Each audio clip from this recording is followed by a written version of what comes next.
Going live.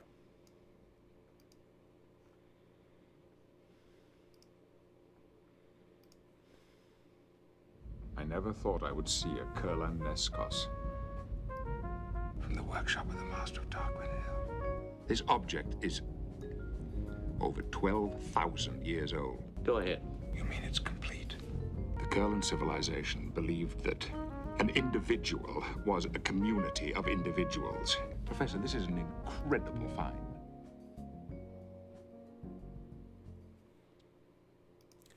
Well, greetings, imagination connoisseurs. Once again, it is I, your Duke of Dope Discourse, your master of fun and wonder, your viceroy of verisimilitude, and of course, your Talmud of Trek. That's right, Robert Meyer Burnett, and this is the KURLAN NAISKOS, the Picard Season 3 after show, and we are talking about Episode 7, Dominion, if you're a Sisters of Mercy fan, and I am, and they're coming to LA. So this, of course, is 7 of 10, and we get backstory about Captain Vadic and her people. And of course, it would not be a show if I did not bring with me Mr. Bill Hunt from the Digital Bits. Bill, Hey. welcome. You are also a Talmud of Trek yourself. I'm honored. I'm honored, sir, that you think so. I am very happy to be streaming with you about this episode. And by the way, I saw last week's. It was quite good. Last week's episode, or Last week's episode, yeah, with Christopher. Yeah. oh, I'm glad you liked it. I'm sorry you couldn't make it. I apologize for that. No worries. We've got 8, 9, and 10 coming. I know we've got a few special guests lined up, but I don't want to say who they are quite yet because I don't want to disappoint people. But I would throw it to you, Bill. What did you think of Dominion? Boy, dark episode. A dark episode. This is in the same way that episode 3 and 4 was sort of the dark night of the soul in the early part of the season. This episode and the next episode are very much that for this last act. And fascinating. I mean, first of all, right off the top, it's great to see Tim Russ as Captain Tuvok, even though it's not actually Captain Tuvok, but it's still a great little cameo. Again, it echoes the conversation Picard and Rolaren had as they're testing him, and they're Captain Stashwick or Captain Liam Shaw is monitoring, I think, with Tavine, whether or not it's really Tuvok's voice, and it's inconclusive. And then you have Seven using a little bit of questioning tactics to see if he's who he says he is. And it's a little bit of a double bind, right? Because it's like at first it seems like he's the right Tuvok, and then we realize there's a deeper layer to it, which is a clever little twist on that whole notion of having to prove your identity to someone by memory and experience. It's interesting too. I always loved Tuvok's presentation. There are very few people that can play Vulcans well. Yeah. And I've talked about how I really love the way Jolene Blaylock played T'Pol, and I always thought Tim Russ was great as a Vulcan. And, to see him come back, and it was Tuvok. He hasn't missed a step. We first saw him on board the Excelsior. It was the Excelsior in Star Trek VI, The Undiscovered Country? Yes. Yes, I think so. Yes, it was. And I guess it was later retconned that he was Tuvok in Star Trek VI. But then, of course, he was introduced as part of the Voyager crew. Actually, I think he was undercover with the Maquis at first when we first meet him in Caretaker, the first episode of Voyager. But I always loved his portrayal, and he has the gravitas, but there's also a kind of like Leonard Nimoy. Vulcans have emotions; they just control them, and there is a little glimmer, there is a little twinkle in Tuvok's eye, and when he's even revealed to be not who he says he is, it's pretty great to see his performance. I wish there was more of him. Right, I know, and it's interesting, and he's got layers, right? Like you see Tim Russ, especially now when he's older, and he's got his hair is a little graying, and there's something really very satisfying about seeing him, even if it's not actually him, and kind of hinting at the history that he and Seven have together. It's you're right. There's something in his eyes that speaks volumes, in the same way that the same thing that Leonard Nimoy had. There's something in the eyes that really speaks volumes. And so that was a lovely way. You know, Terry had told me, Terry Matalas, the showrunner, told me that at one point they were talking about bringing Janeway back, and I guess he was forbidden to do so because Janeway was already a part of Prodigy, so he couldn't use her. I mean, I can totally understand that, but and bringing Tuvok back was great.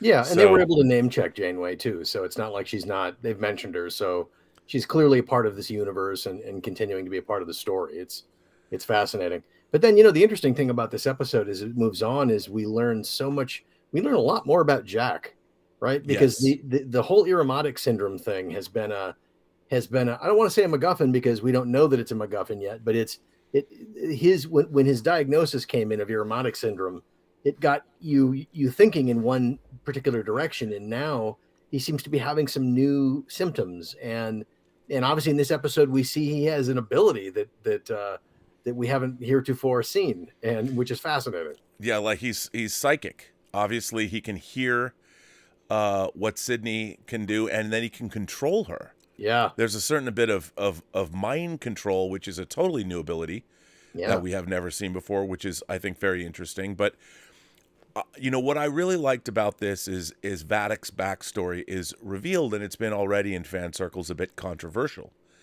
And for me, one of the things I've always loved about Star Trek is the way it allegorically addresses issues that we have today.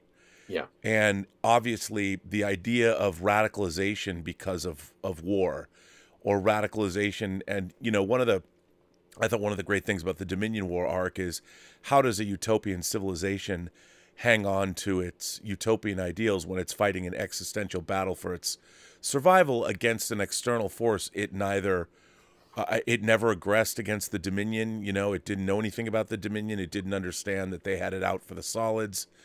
And, millions, if not billions of people were dying.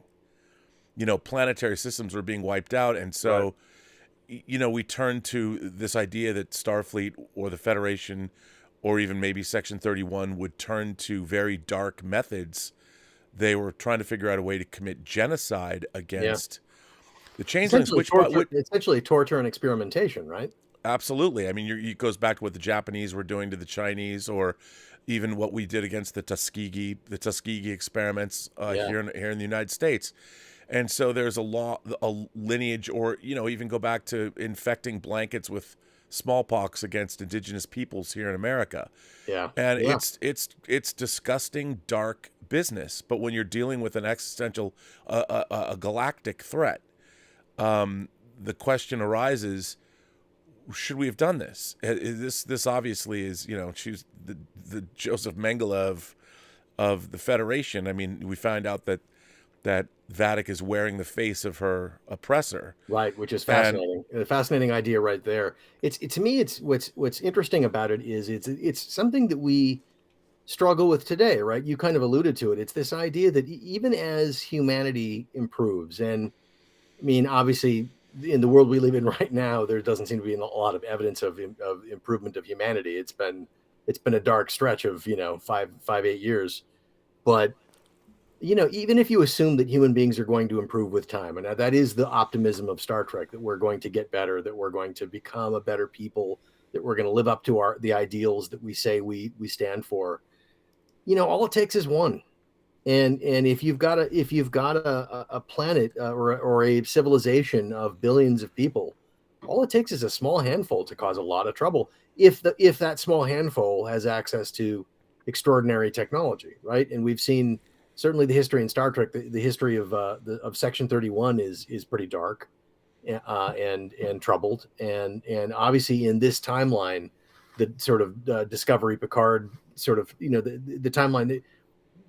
The Federation is basically kind of like looked inward and pulled back from the galactic stage, and is grappling with the AI apocalypse on Mars, and whether artificial life forms have any rights, and it's a dark time. And the interesting thing to me is what I hope going forward eventually is this show or some other show like this set in this timeline uses all of that as an opportunity to say, hey, maybe it's time we stood for what we say we stand for again. We remembered our ideals and remember who we are, and remember, try to do better, because we've not been doing so well for a long time. And look, that's something we're grappling with in our world today, with, you know, issues of AI and obviously gun violence and you know, the conflict that's going on in Ukraine. And I mean, it's just, human beings are struggling with these sorts of issues, and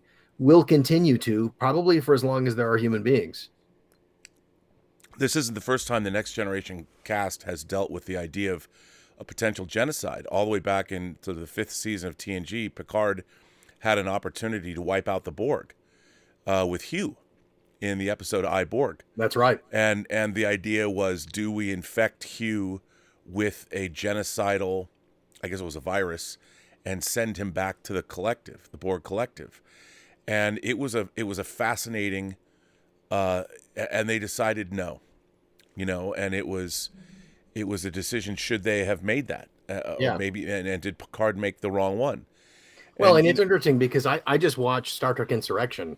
I've been reviewing the new 4K film versions of the Star Trek The Next Generation films, and I just today reviewed and posted my look at Star Trek Insurrection, and that's a film that deals with the idea of, you know, there's a resource on this planet, and is it okay to just basically, you know, forcibly relocate right an entire civilization of people, even though it's only 600 individuals, but is it okay to just forcibly take their planet and relocate them to get what you want? And there are elements of Starfleet and the Federation Council that make the wrong choice in this film.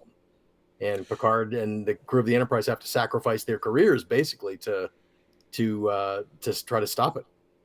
Well, absolutely. And again, that echoes a 7th season episode when indigenous peoples, Native Americans, are going to be forcibly relocated as well. I think the episode's called Journey's End, and it's the episode where the traveler comes and takes Wesley to go with him. Yeah, that's right. You know, and Admiral Nechayev comes on and says, look, we have to forcibly relocate these people. And once again, Picard is like, we've been relocating these people for hundreds of years. And who are we to do that? Yeah. And then, of course, it brings up things like, the Maquis as well. You know, the Maquis are fighting. They became radicalized when the Federation, the Cardassians, started playing politics with their homes. And they had no choice. And all of this is rooted in real world politic, and I really enjoy that they're bringing all of these things up. Yeah. And obviously, you know, we're dealing with the radicalization of people, whether it's ISIS, whether it's the Palestinians, whether it's there's many examples where America's our adventures in the Middle East have left a lot of people with a lot of real grievances against our government. Well, and other cultures around the world too, right? The Chinese with dealing with the Uyghurs, and you know, the stuff that's going on in Russia right now with LGBTQ people, and I mean, this is a common thread in human civilization, and you know, we speak to our ideals and what we stand for, but not everybody agrees with those ideals, as noble as they might be, and so it's and we have. That's the conundrum, right? We live in a world, and especially in a country where we talk about freedoms, right? Freedom to think and to speak and to live your life the way you choose to live. But at some point, your freedoms might conflict with someone else's right to life, liberty, and the pursuit of happiness, right? And where is that line? And how do we police that line? How do we manage that line to give the maximum amount of freedom to everybody while also giving people a chance for safety and a good life? I mean, this is the hard work of civilization. I don't think it's just us. It's all throughout history, and it probably will continue to be that way. And I think in the best Star Trek tradition, even though, you know, it's a pulp sci-fi action adventure allegorical show, yeah, it's still bringing up important issues, and it makes you think about things. And you know what? It's interesting. People talk about how, this goes against Roddenberry's ideals of a utopian civilization. Well, again, this is an external threat that has come about because they it's lingering business from what happened during the Dominion War, and Yeah. and this is showing again what happens in our world and our behavior. You know, it's how do we retain our humanity? You go back to In the Pale Moonlight, the great Deep Sure. Space Nine episode where Cisco basically condones a murder Yeah. in order to drag the Romulans into our side to fight the Dominion. And at the end, you know, the great question is, and it's really chilling. I can live with it. I can live with it. Well, But and in this episode of Picard, Beverly and Jean-Luc grapple with that exact question. Exact question. I mean, our moral compass, where is it? And to me, that's what Star Trek does best. You have these characters questioning the very principles they live by. Yeah. And yeah, absolutely. and I think that all through this season of Picard, these questions have definitely been an issue as to what's happening. And then also, of course, in a way, clearly this is the shortest episode of the season. It's also very much it's a bottle show, which is part of a bottle series. I mean, we always talked about how they're on the standing sets. So there's not a lot of space battle action. It's all on those sets, and Vadic is penetrating the Titan, taking it over, and in her quest to get, we don't know why, to get Jack Crusher, and I thought it was very effective. It really, we're in the middle of next week is the end of Act 2. Mhm. We've seen Act 1 was episodes 1 through 4. Act 2 is episodes 2 through 8, and then episodes 9 and 10 are the climax. And there's a lot of, the mystery is deepened. We don't know who Vadic is working for. We know Vadic probably isn't working for a changeling, because Right. the person that, or the entity, or the collective, whoever's talking to her in the person that's talking to her says something about not being part of her species. Yeah. So that's It's interesting. fascinating. And when you think back on the whole history of Star Trek, there are all kinds of possibilities as to who that could be, right? That's what's interesting. And clearly the writers have shown a willingness to draw deep in that history for their storytelling. I mean, it could be like the quality. It could be Malat. It could be the Romulan nuns. Right, It could be right. it could be the extraterrestrial Lovecraftian AIs from season 1. It's I not thought the about conspir- Armis from season 1, right? I mean, it's Armis, like, yeah, there's all kinds of Armis from Skin of Evil, yeah. or Nagilum from season 2. Somebody said, could it be Nagilum? And I'm like, could be. Yeah, Um, yeah. And I think that all of these questions are very very interesting. Yeah, yeah. And the fact that we are at this point in the season, and we are all at this point where we're like, oh my God, it could be almost anyone, to me is a measure of how well the story, the season has been plotted out. There's a lot of room for, I mean, they've really left the storytelling such that, they're showing you things, and then they're hiding other things, and they're being very open about some sort of, hints. Even in the closing credits, there are all kinds of little hints at what the story is going, and yet there are major elements to the story that are hidden and that are not revealed until it's time. And it's just very, very well.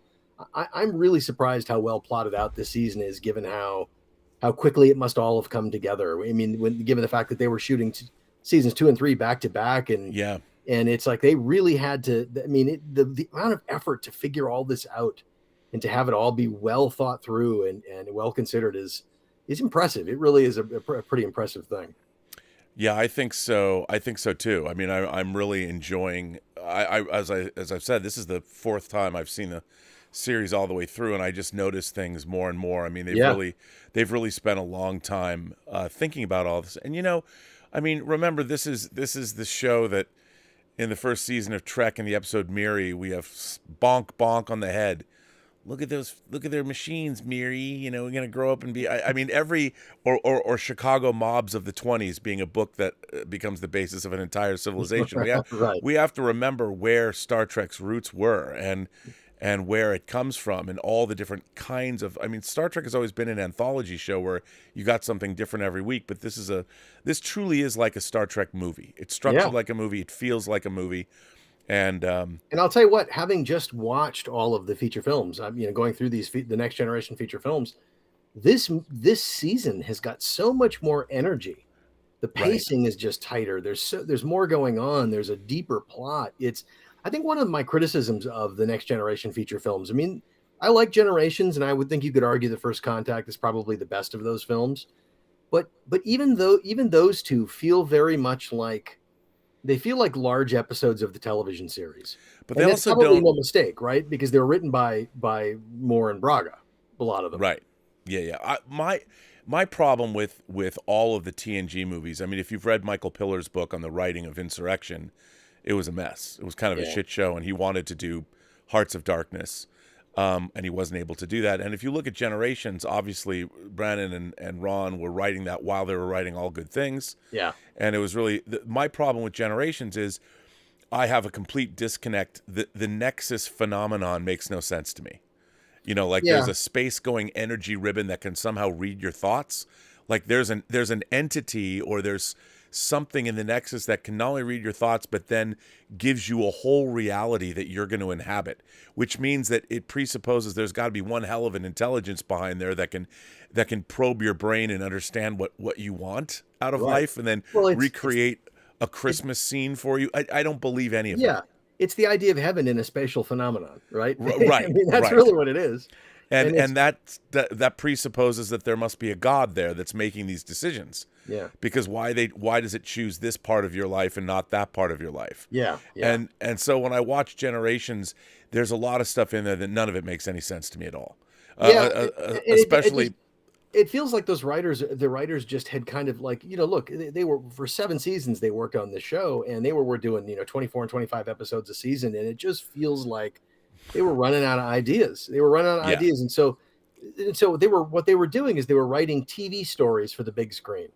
That's really what they feel like. They feel like TV and like stories. they felt also like first drafts. Yeah. I mean, even the thing that I find so disappointing about First Contact as a movie, I mean, it's all fun to see one more Borg cube come back to Earth, and you get to see a battle with but they already dealt with the Borg as a threat. I mean, that movie came out in 1996, so what Voyager did with the Borg hadn't happened yet. Yeah. But when you're looking at this, you're like, okay, the whole time travel element and the Borg element don't really make a whole lot of sense because you think to yourself, well, if the Borg really wanted to go back in time, why didn't they go back in time way outside the Sol system, go back in time to the 21st century, and they could go unencumbered to Earth if that's where they want, or why not go to the dawn of humanity and eliminate mankind? I mean, there's so many, when I'm watching a movie asking myself, what if, and then I can't, like in this story,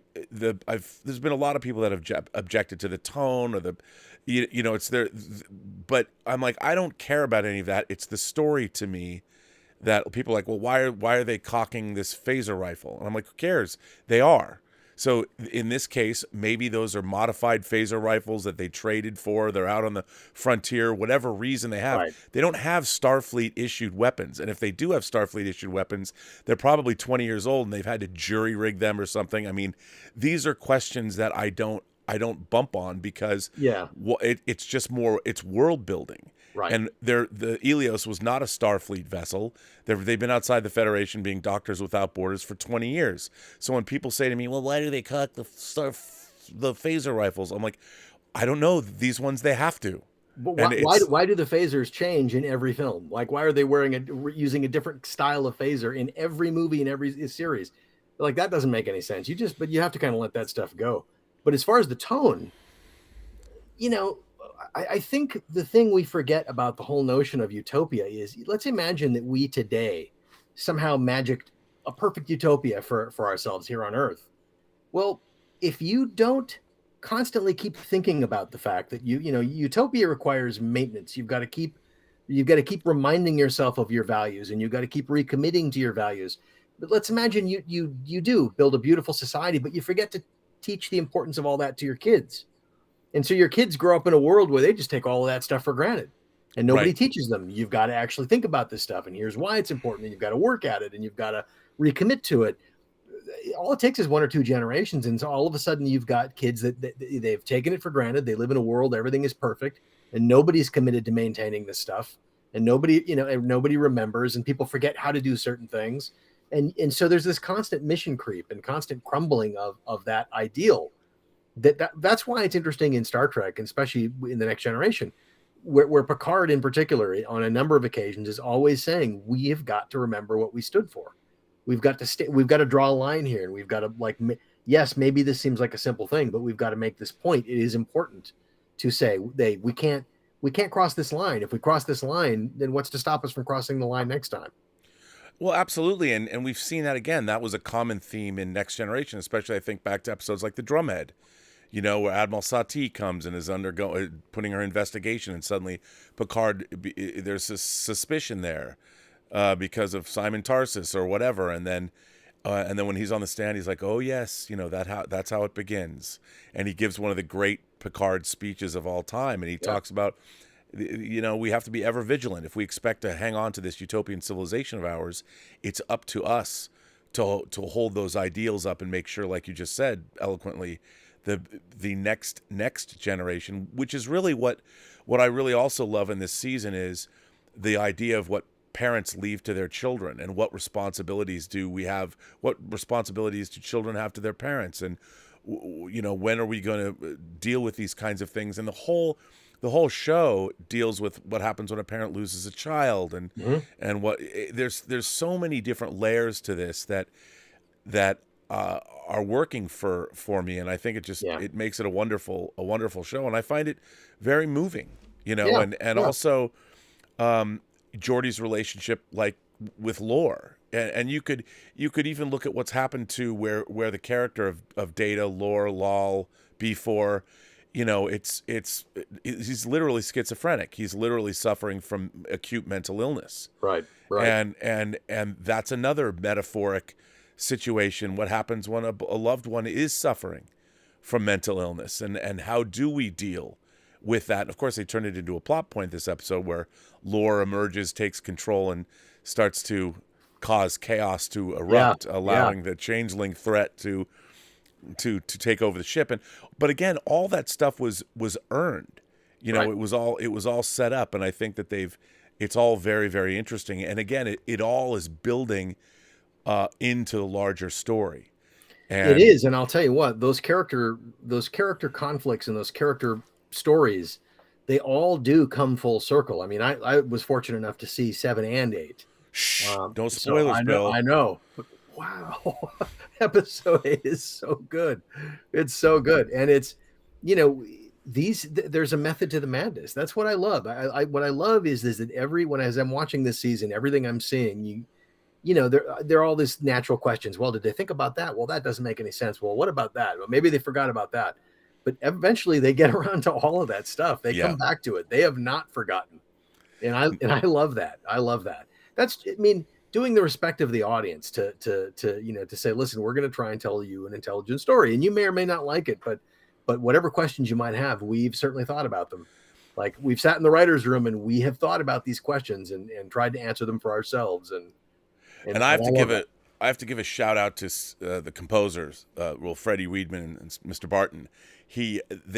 There's a great piece of music. It reminded me of the episode of Game of Thrones where the High Septon is going to be blown up. That Cersei is there, and they've planted all the, it's this sort of it's almost like not a funeral dirge, but it's just a great piece of mournful music that's leading up to terrible consequences. And it's a great, as things get more and more dire. It's really well done. And that's another thing. I really think that everybody, all the technical, and again, I'm watching this show. I mean, I know that with the Paramount Plus app, there's been certainly handshake issues. Paramount Plus doesn't do HDR, Dolby Vision, but watching the show on my plasma TV, it really looks, people talk about how dark it is, but it's very cinematic. When you're watching it on a properly balanced TV, I just wish I could get it in Dolby Vision. And you talked about that before. You hope they release it in 4K HDR. Yes. Yeah, absolutely. Because look, obviously they're doing, I mean, they just put out all these Next Generation movies in 4K. Paramount did, and now they're doing Strange New World season 1 in 4K. And I've got to believe so many more people are going to want to buy this new season of Picard in 4K, especially after buying all of these, right? Everybody's going to go out and buy these next week. And anybody who buys this is going to want the third season of Picard in 4K as well, right? Oh yeah. So, but it makes no sense to just release season 3 in 4K, and I find it hard to imagine that anybody would want to go back and buy season 1 and 2 in 4K individually. So what makes the most sense for Paramount to do is to put them out as just, here's Star Trek Picard, the complete series in 4K. And they'll move, are you kidding? They'll move so many units of that. I can't wait to get my hands on that. To see the show uncompressed with really good HDR, Dolby Vision, all of that. Now, you and I saw the first 2 episodes on a movie screen. Yes. A giant movie screen, and it looks totally spectacular.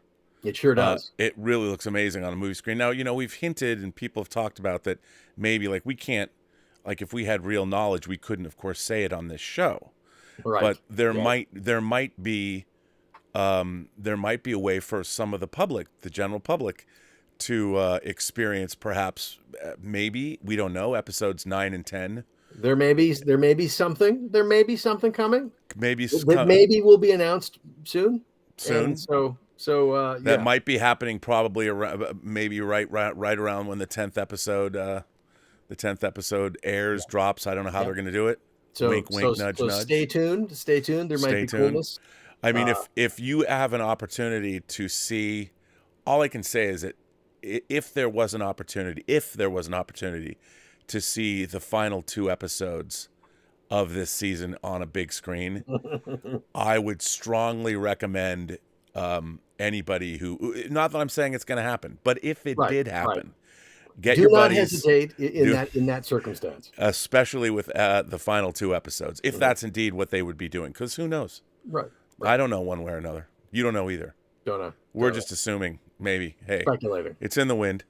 You know what Fred But Ward said? It would be a really good idea, wouldn't it? It would be a really good idea. It would be certainly a really good idea. Because I wouldn't that be cool? Because that means we would have seen, if this were to happen, 4 of the 6 or 4 of the 10 episodes theatrically. Yeah. I'll meet you there, Rob. We'll go, man. If that's will. we might not know what we're talking about. Could be. I mean, who knows? Could be. But I'll tell you what, I would really love for Picard to be released in 4K, and I will. Certainly it'll be released on DVD and Blu-ray. That'll definitely happen. But... Yeah, I saw the when I saw it last time all the way through, I was lucky enough to see them on Blu-ray. Yeah.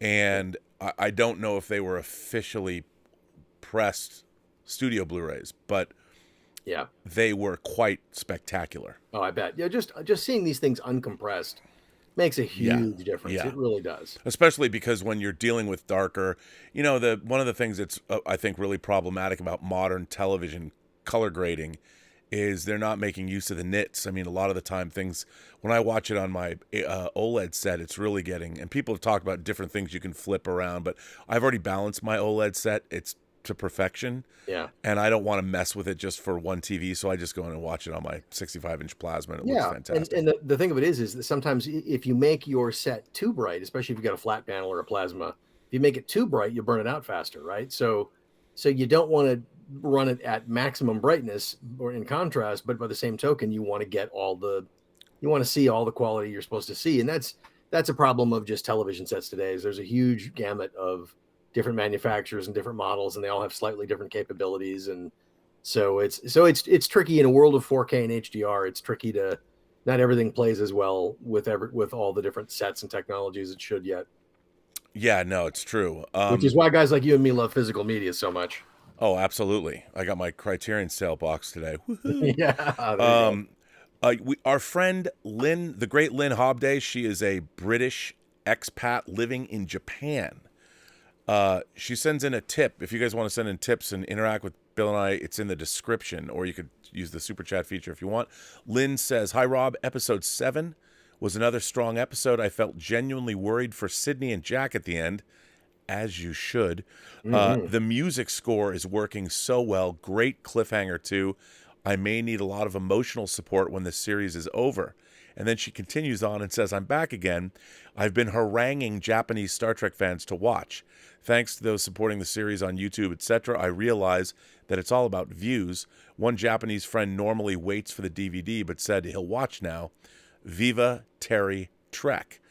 Well, again, that brings me to something else. We had I have been for the last day or two, people have been blaming me and my support of this show for Alex Kurtzman announcing. They announced a new show today, Starfleet Academy, Star Trek Starfleet Academy. But this Starfleet Academy is in the post-Discovery 32nd century world. Yeah. And first of all, this was announced in February of 2022, so over a year ago, that this was an active development way before Picard Season 3 was finished or dropped. So my support of Picard Season 3, look, all of these things, Strange New Worlds was already renewed. Lower Decks was already renewed. Prodigy was already renewed. This is not something that's happening. And Alex Kurtzman had his contract extended to 2026 back in 2001. Yeah. And look, these things are, obviously the ratings are going to be important, right? I mean, if the ratings for season 3 of Picard are as big as it seems like they are, and I think Dave Blass posted something, some kind of metric that he posted from from rating service or a measurement service that showed that Picard season 3 has massive interest in stuff. If that continues to be the case, and I would imagine if the DVD and the Blu-ray sell well eventually, and Paramount's going to pay attention to that.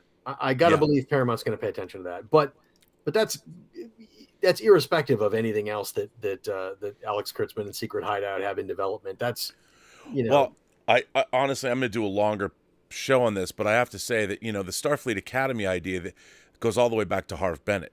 Mm-hmm. After Star Trek II, The Wrath of Khan, the mid 80s, they were talking about doing a Starfleet Academy series. They've done Starfleet Academy comics. There's been Starfleet Academy books.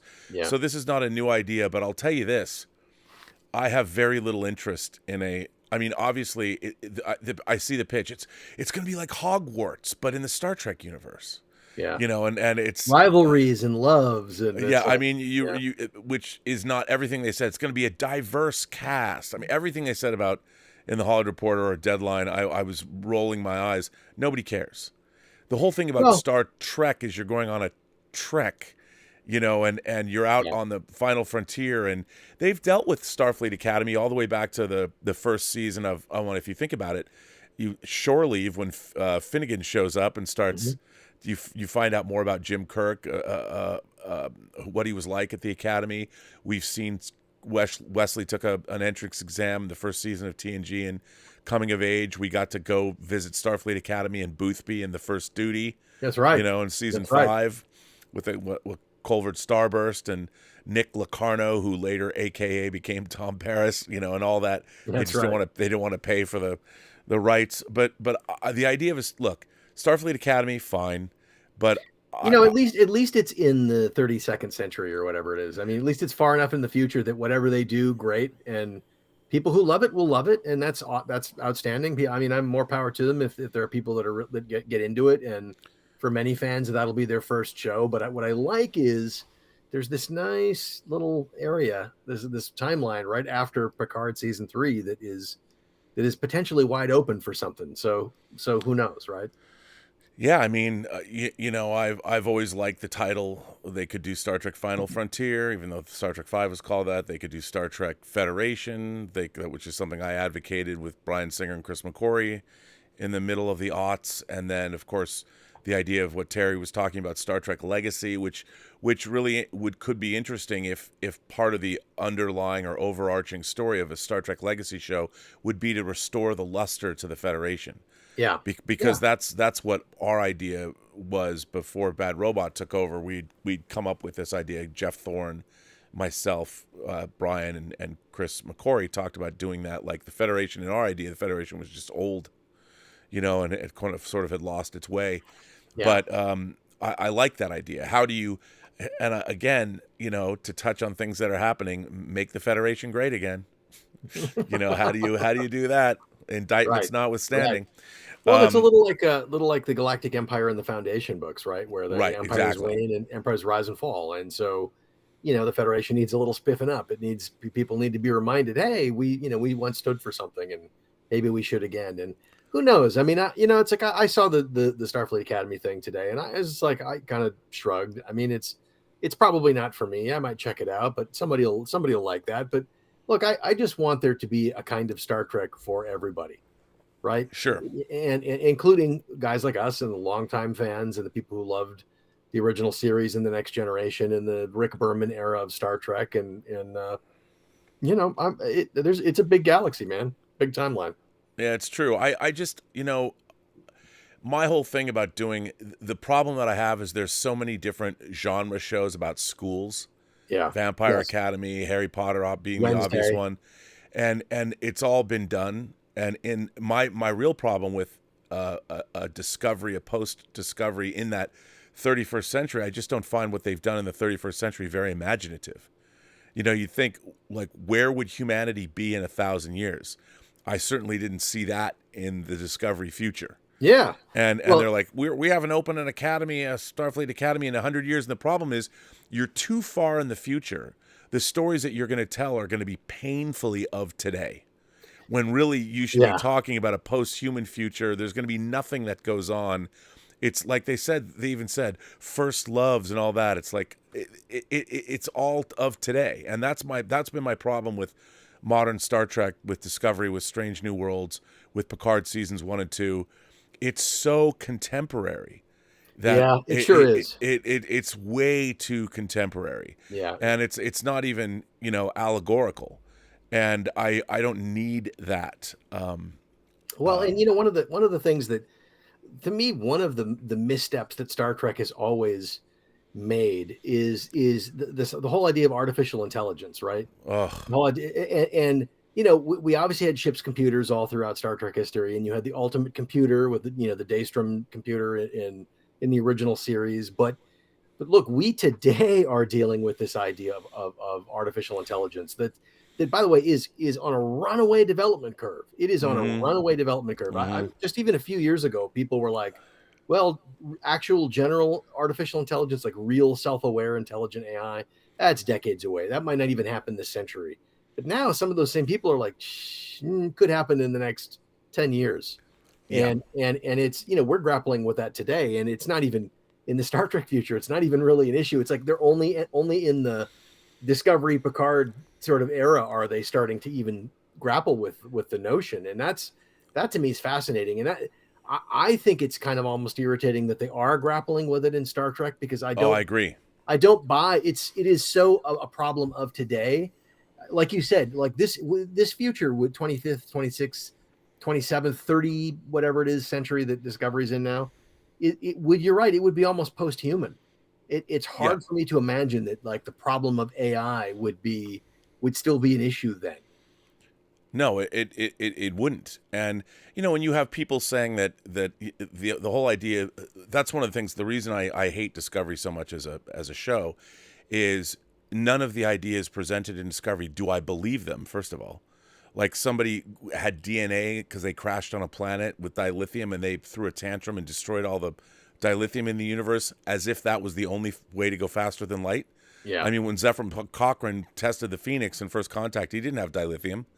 The Romulans are using controlled or artificial singularities to power their faster than light ships. Right. And I understand someone said, yeah, we're gonna make it allegorical, like it's gonna be like they run out of gas, but it'll be like Mad Max, but they just don't have dilithium. And when I watch this, I'm like, wow, these are people that haven't ever read a science fiction novel. Right. That's right. Because that story was great on Mad Max, but I've seen it now.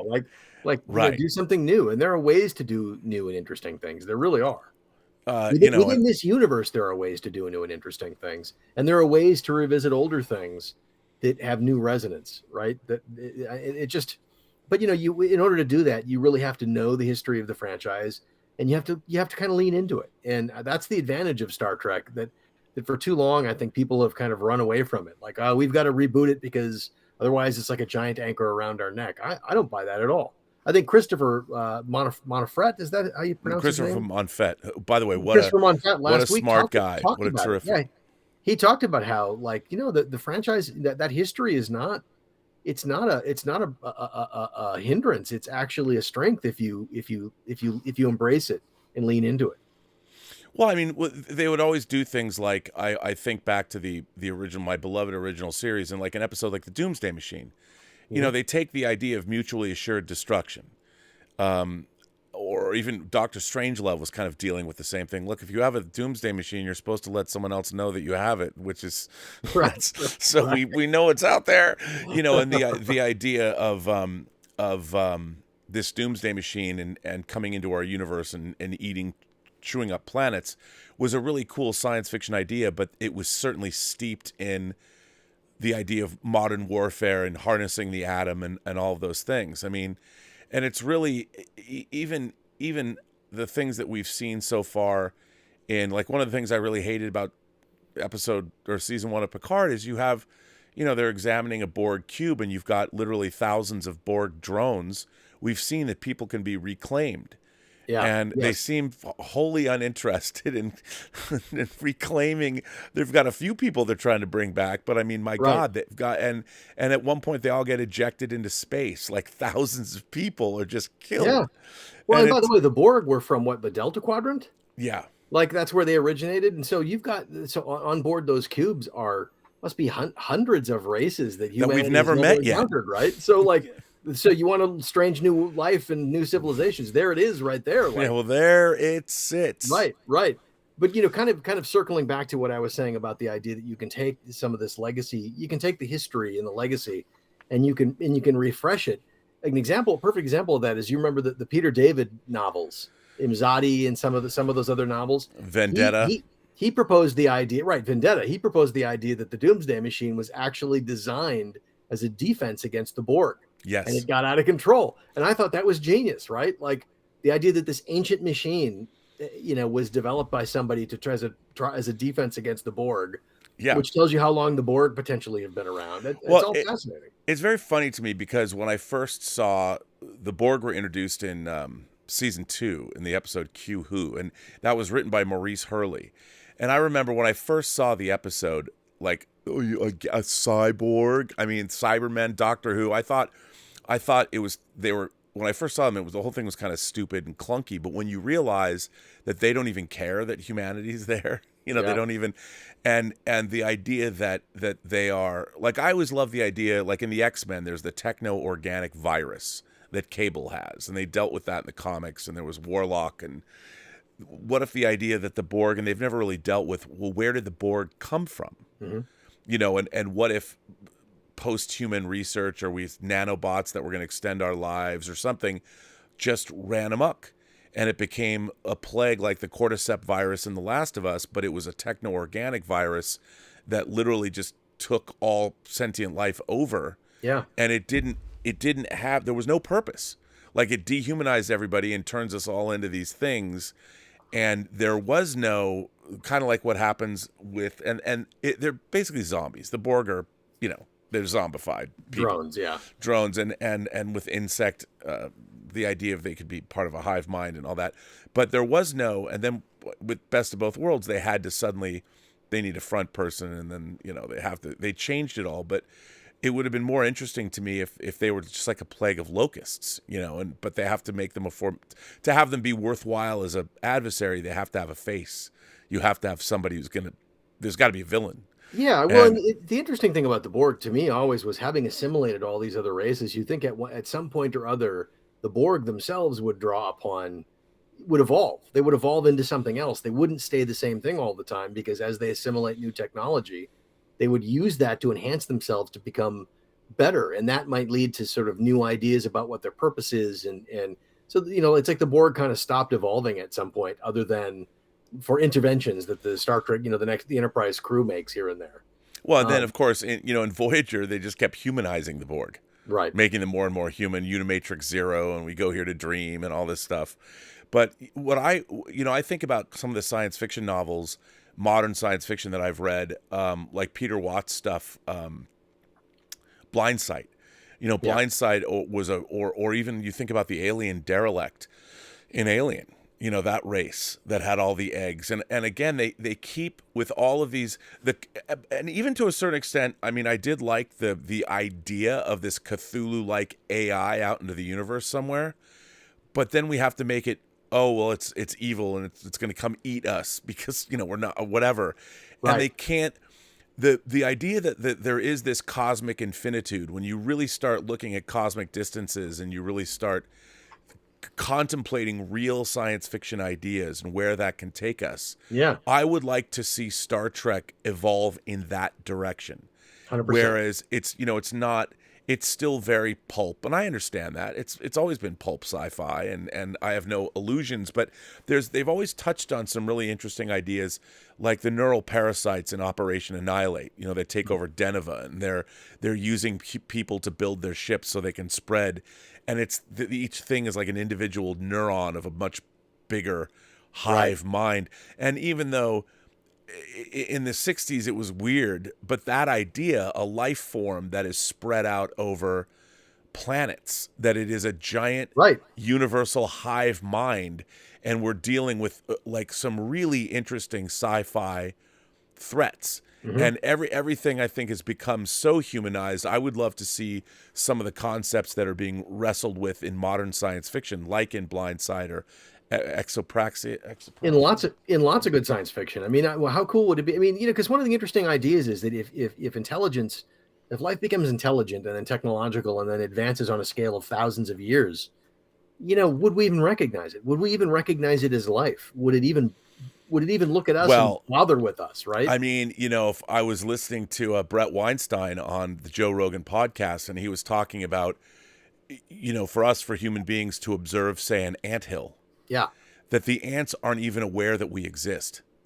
They have nothing in their perception, even though we could stand right over them. And what Eric Weinstein said, imagine if there's a race, a super race, or some kind of major intelligence in the universe could be watching over us right now, and we have no idea they're here. And they would make sure we had no idea that they were there, or that we were there, or that they were looking down at us.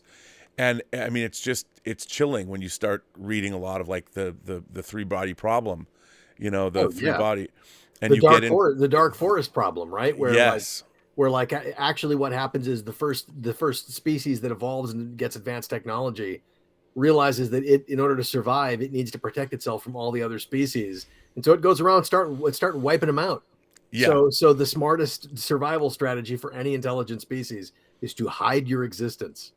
And we're out there broadcasting, right? Since our first. That's what I loved about like Robert Zemeckis' Contact. Yes. The first broadcast the aliens throw back to us is the beginning of the Olympics. What is it? The Berlin Olympics in 1936. The first image that alien species get of humanity is Hitler. Right, and here's the technological problem. Here's the technological problem. It only if once you become a species that invents radio and that kind of communication, it only takes one guy, right? To go, I think I'm going to blast a message at Alpha Centauri. Like, one guy can just do that, and then nobody else can stop him, right? So it's like that's the technology problem.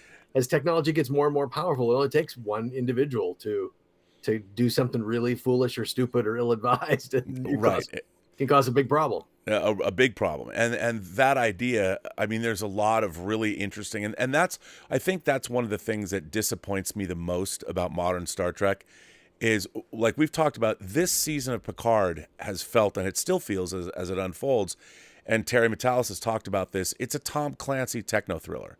It's Hunt for Red October, it's Crimson Tide, transposed into the Star Trek universe. And I've always thought of various Star Trek stories as, I always categorize them. So Balance of Terror, the first time we meet the Romulans, is kind of this kind of a story. Right. The Romulans are probing Federation defenses. When they find a weakness, our bases are weak.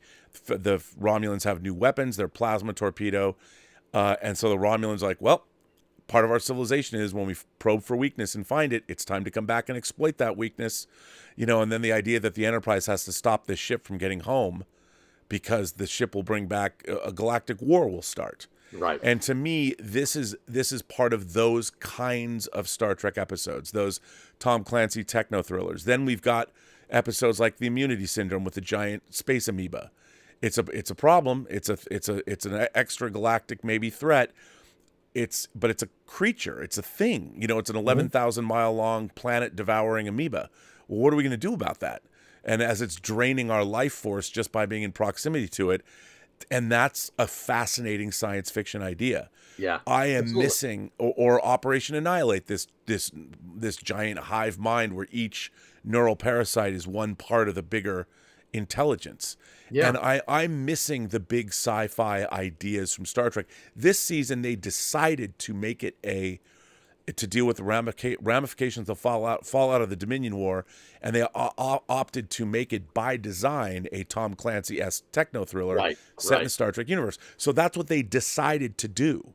And from that point, I mean, I love Tom Clancy. I loved Hunt for Red October. I love the movie and the book. I love Red Storm Rising. You know, I love those things, and that's what they decided to do, which is what Star Trek has always done. It's always taken certain story formats and then utilize them. And that's one of the great things about the original series is there were so many different, here's a comedy episode, here's a drama episode, here's a romantic episode, here's a techno-thriller episode. And all great Star Trek has done that. And I think that they made a choice this season to go down this.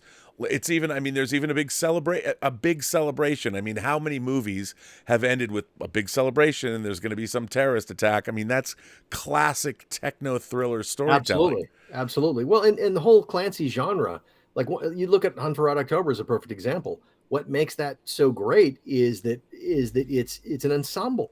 And that way you can service all of your many characters, right? And that's exactly what they need to do with this season is they've really got to service all of these characters and all of the history and all of the stories. And you can do that in a technological sort of venue, right? And you're all on the ship, so your budget's not crazy, and it makes perfect sense to do to do the Hunt for Red October, the Tom Clancy thing with this season of Picard.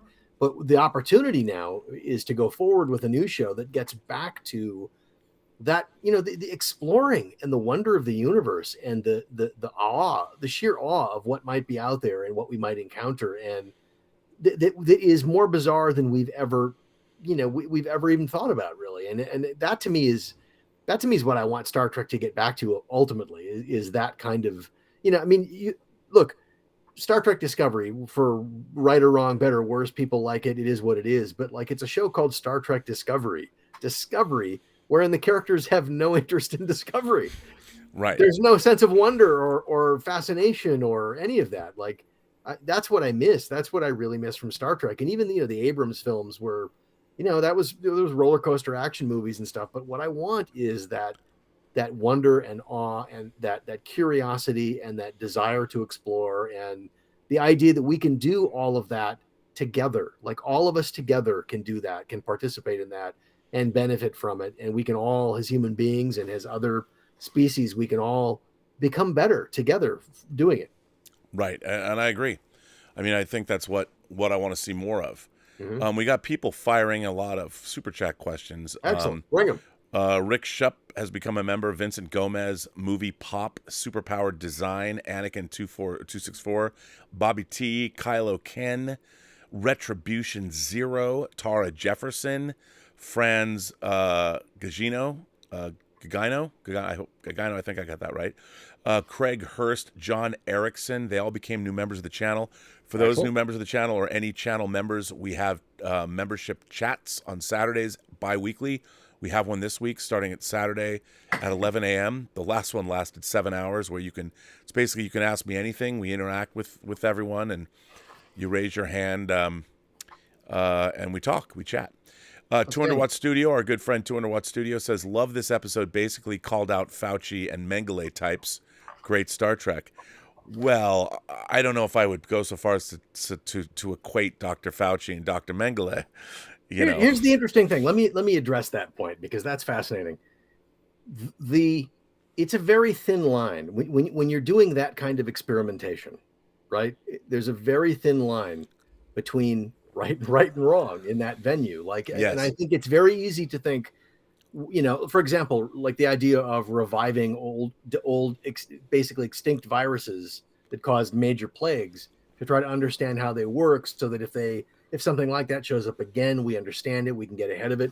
Like, that's a very noble thing to do, but it can also cause real problems. And all it takes is, you know, one guy, or, you know, one accident, one mistake, even people well-intentioned, and things can get out of hand. And So this is the technology problem kind of again. It's you might do things, you might do every move you make, every step you take, every decision you take might be for the right reasons, what you believe are the right reasons, but the outcomes can still be bad.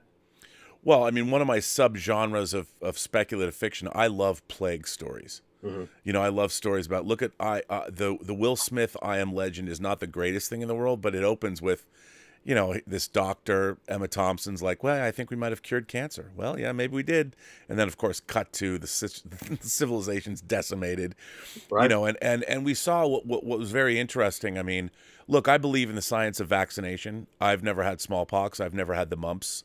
Never had the measles. You know, I grew up in a world where I was vaccinated from the time I was a little kid. I did I'm not autistic or anything like that. But when it came to, we saw in the global pandemic, there had been a lot of research done with mRNA vaccines because of SARS and because of COVID, various iterations of COVID. But, you know, we essentially were being experimented on. They did accelerate the kind of research because we're in the midst of a global pandemic. We had millions of people dying. But was it done properly? I mean, there is no doubt that the research into vaccinations, things were speeded up. The human trials, they didn't have the kind of human trials, and the vaccine we had wasn't really a vaccine in the traditional sense. It was different kinds of, and rather than just come out and say this, there was all this beating around the bush. And there was all of this. Too much politics got involved, unfortunately, right? Yes, Because I read like the Fauci thing. I read that he said, "Listen, we should have." I mean, when I heard about this stuff, when I heard like in January, when I heard this stuff was starting to go, I actually went on Facebook before people were talking about it. I went on Facebook and said, "Hey, you might want to start wearing masks, and you might want to start avoiding public transit if you can, and if you can go out and buy yourself masks, because it might be good, might be just a good idea to take precautions." And they should have just said, look, you know, masks might be helpful. We don't know for sure, but they might be helpful. But they were afraid, they were afraid that, well, if people suddenly panic and go buy all the masks, then there aren't going to be enough masks for doctors who need them. And I get it. Those are real concerns. But this is the problem. When you as a society are not ready for these kinds of things to happen, you are choosing from a menu of only bad options at that point. Yes. And then when you add politics on top of it, and Lord knows we have more than we could ever want of that, it just, you know, everything turns into a shit show. Well, yeah, and that's especially, again, the problem with the democracy. You know, you want to have a free society, you want to have free speech, you want to have all these things, and then at the same time, you know, you have to have people that are responsible enough and intelligent enough to understand how to work within a democracy. And, you know, suddenly health, you know, in Asian countries, people get sick, they just wear masks to work. Yeah. Somebody has a cold or something, or because they're packed like sardines into their public transportation. They're polite enough not to want to cough into anyone's face, so they just wear masks. It's part of their daily life. Well, in America, it's like, I'm not going to wear a mask. You're infringing on my freedom. And it you know, it's just there's a weird like, we in this country we really feel this need to like signal our freedoms, like, you know, to everybody, like, and to make a very stubborn kind of principle thing of it. And so my thing is, okay, you have your freedom, but just, you know, try to protect yourself. Maybe think about the people around you and try to protect them too. That would seem to be the good neighborly thing to do, right? But, you know, when you get politics involved and it just all kind of goes to hell, unfortunately. Yeah. But an interesting question to Underwatch Studio. Jeffrey Jackson says, I always appreciate you guys and your insights. I really like this episode, along with episodes 2 and 4 as my favorites. I'm surprised many people thought this one was weak. Looking forward to the next 3 episodes.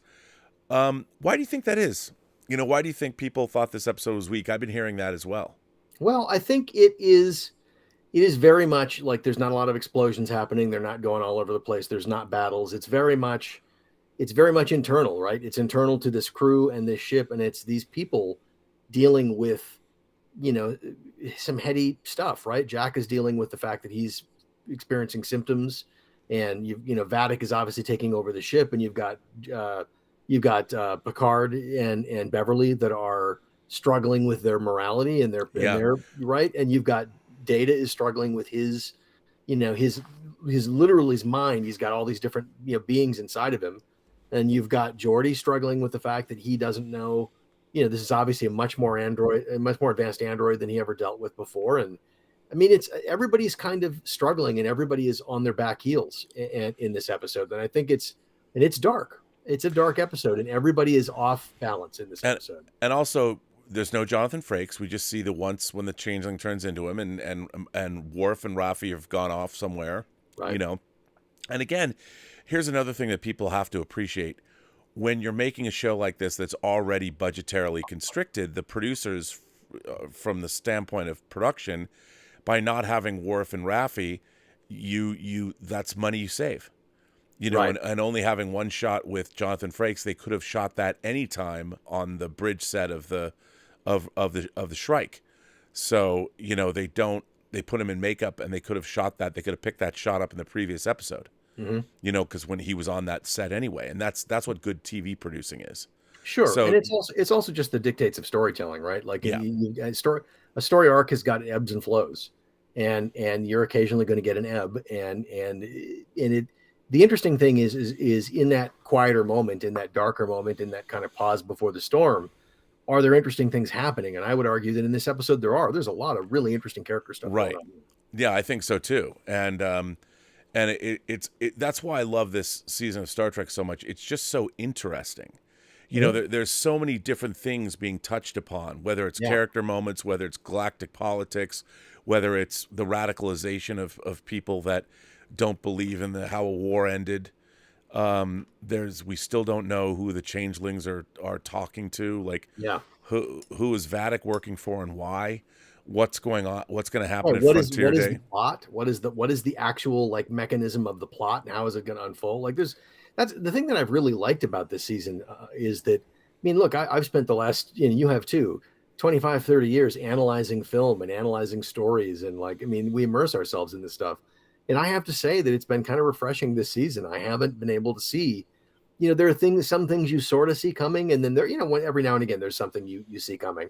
But there's a lot of like twists and turns in this season that have surprised me in a way that I didn't expect, that I thought was kind of impossible to do given all the circumstances and given the budgetary circumstances and the storytelling circumstances and all the other Star Trek that's going on and the first two seasons of Picard. I've been very surprised by a lot of what I've seen this season, and that's really pretty refreshing.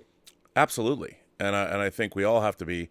It's funny, I can understand why people might not like this season, and what's interesting too is that I have a lot of people coming at me going, it's still Picard seasons 1 and 2, or it's still. Well, they were saddled with that. I mean, there's nothing you can't. It wasn't. They couldn't change what had come before. It wasn't a reboot. So knowing what we have and having to work with what we have, they've taken it and crafted something probably much better than we deserve. But much better than I ever expected. That's for sure. Like I never thought this would happen. I never thought it would happen. No. And it's interesting to hear Mike and Denise Okuda talk about, and Doug Drexler talk about how they think about this as Star Trek: The Next Generation season 8, and I would agree with that. No, and what I really like about this is these characters are different. As you get older and age, and you run into people that you knew 30 years ago or 20 years ago.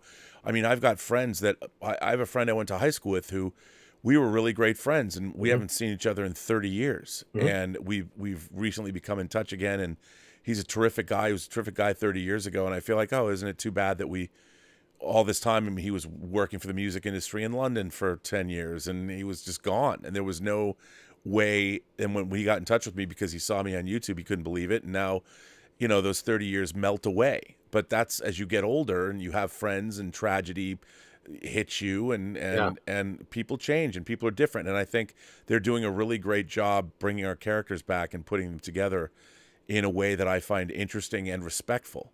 I would agree.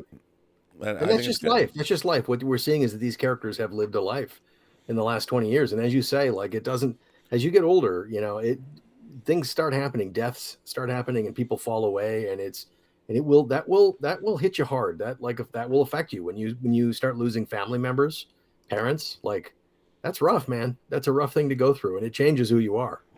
No, absolutely. This one comes to us from, hang on, where was I? Son of John says, hailing Admiral RMB. Congratulations on your partnership for 8 years with John Campea. If I may also add on a spiritual note, the number 8 stands for a new beginning. Success is in your hands. Well, for those of you who might have seen the It's is Oliver. that Oliver? That's Oliver. He was up on the cat bed up here, and now he just got down. So Please, Darling, may I have some more? You know, so I was streaming with John, and then we're kind of, I'm going to start focusing on my own stuff now, and you know, he wanted to make changes to his own channel, and so it's all good. I mean, I wouldn't have been on YouTube if I hadn't started streaming with John Schnepp and John Campia 8 years ago. So, and April marks the first time I ever streamed with them. So that was pretty cool. Every experience that you have like that, it makes your life better. You Yeah, I learn think so something too. from it, right? Absolutely. It nudges you in a different direction you might not have tried. It's. I mean, that's kind of the magic of it. And I think there's a little bit of that in this season of Picard as well. Mm-hmm. You know, Darren L. from Minnesota says, I loved seeing Tuvok, even if it wasn't dope.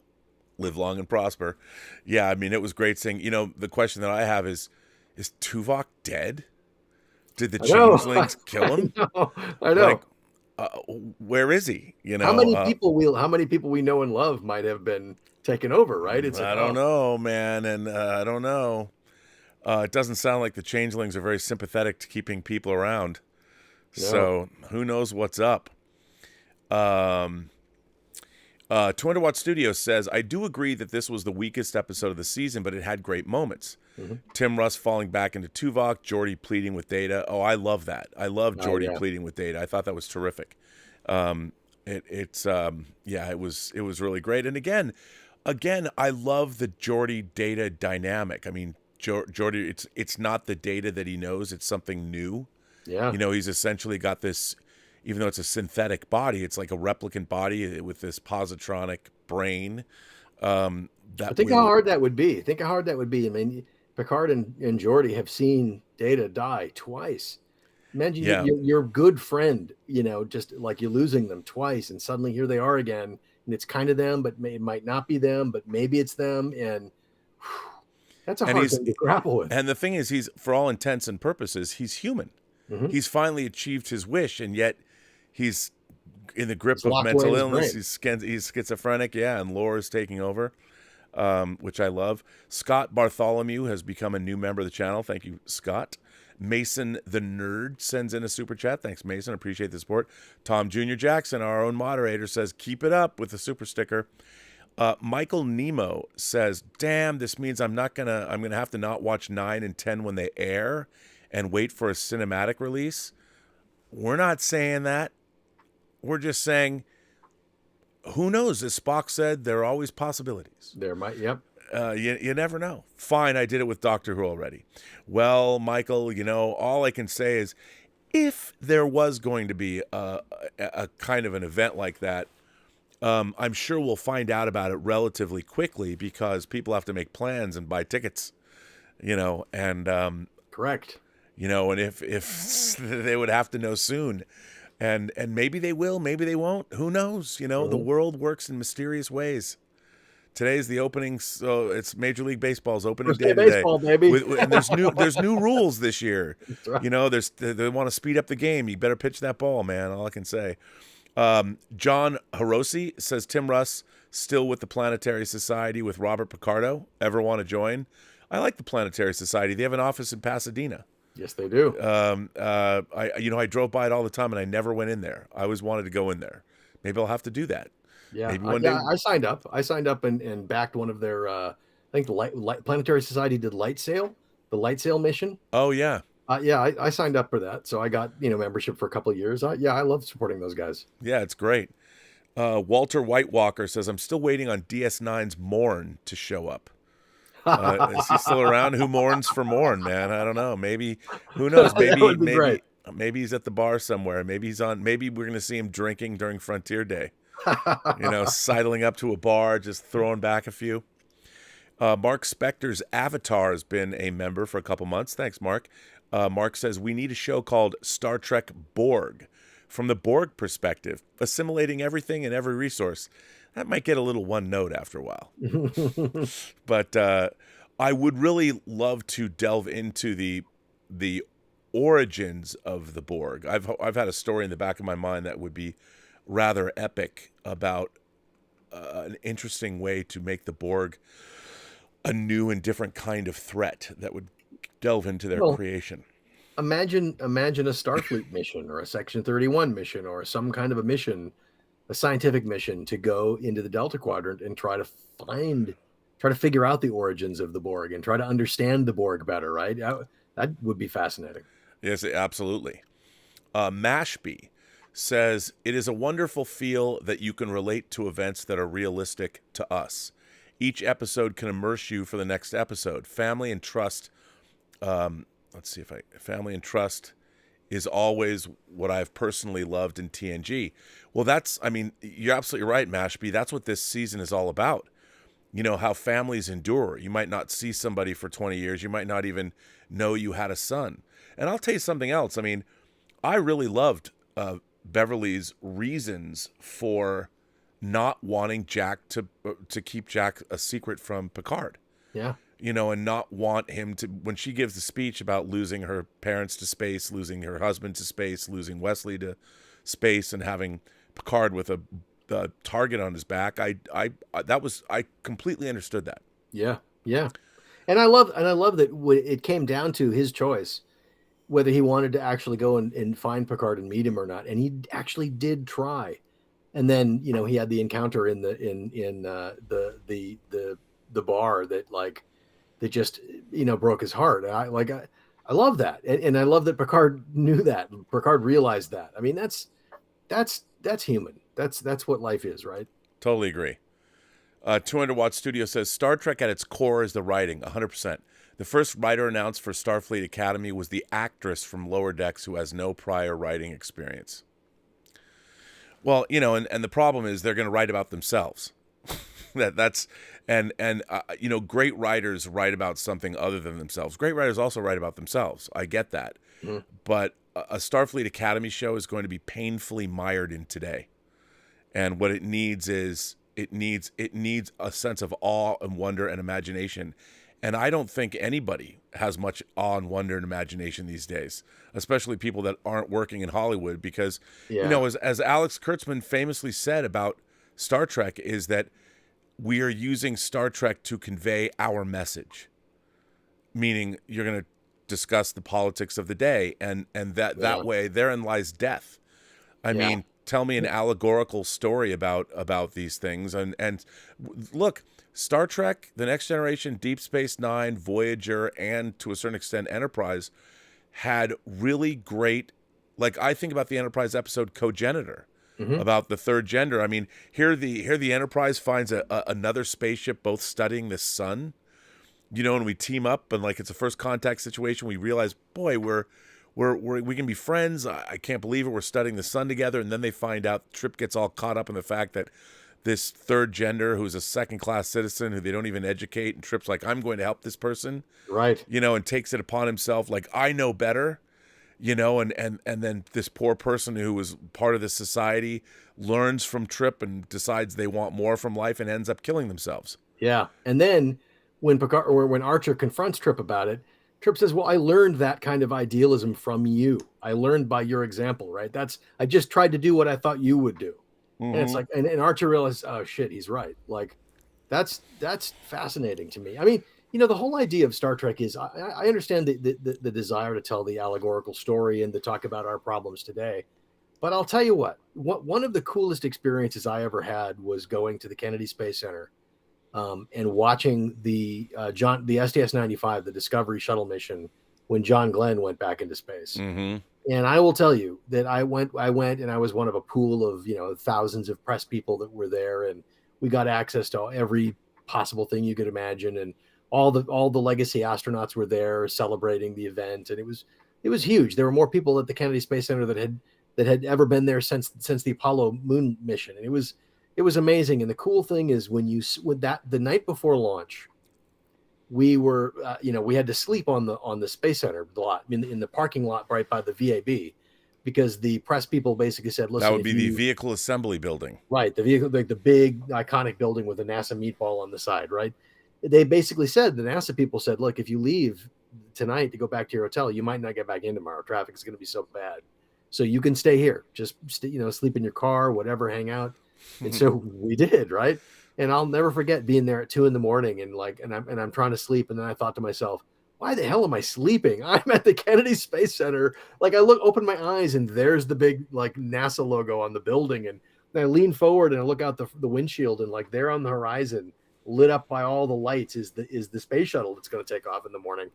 And so I just said, screw this, I'm not going to sleep. So I got out and I walked around and I started talking with people and interacting with the NASA people. And then you go to the commissary and get a snack or whatever, get some coffee. And the whole place was buzzing with energy I've never felt in my entire life, because every single person who worked there was thinking, this is the most important thing that I could be doing with my life.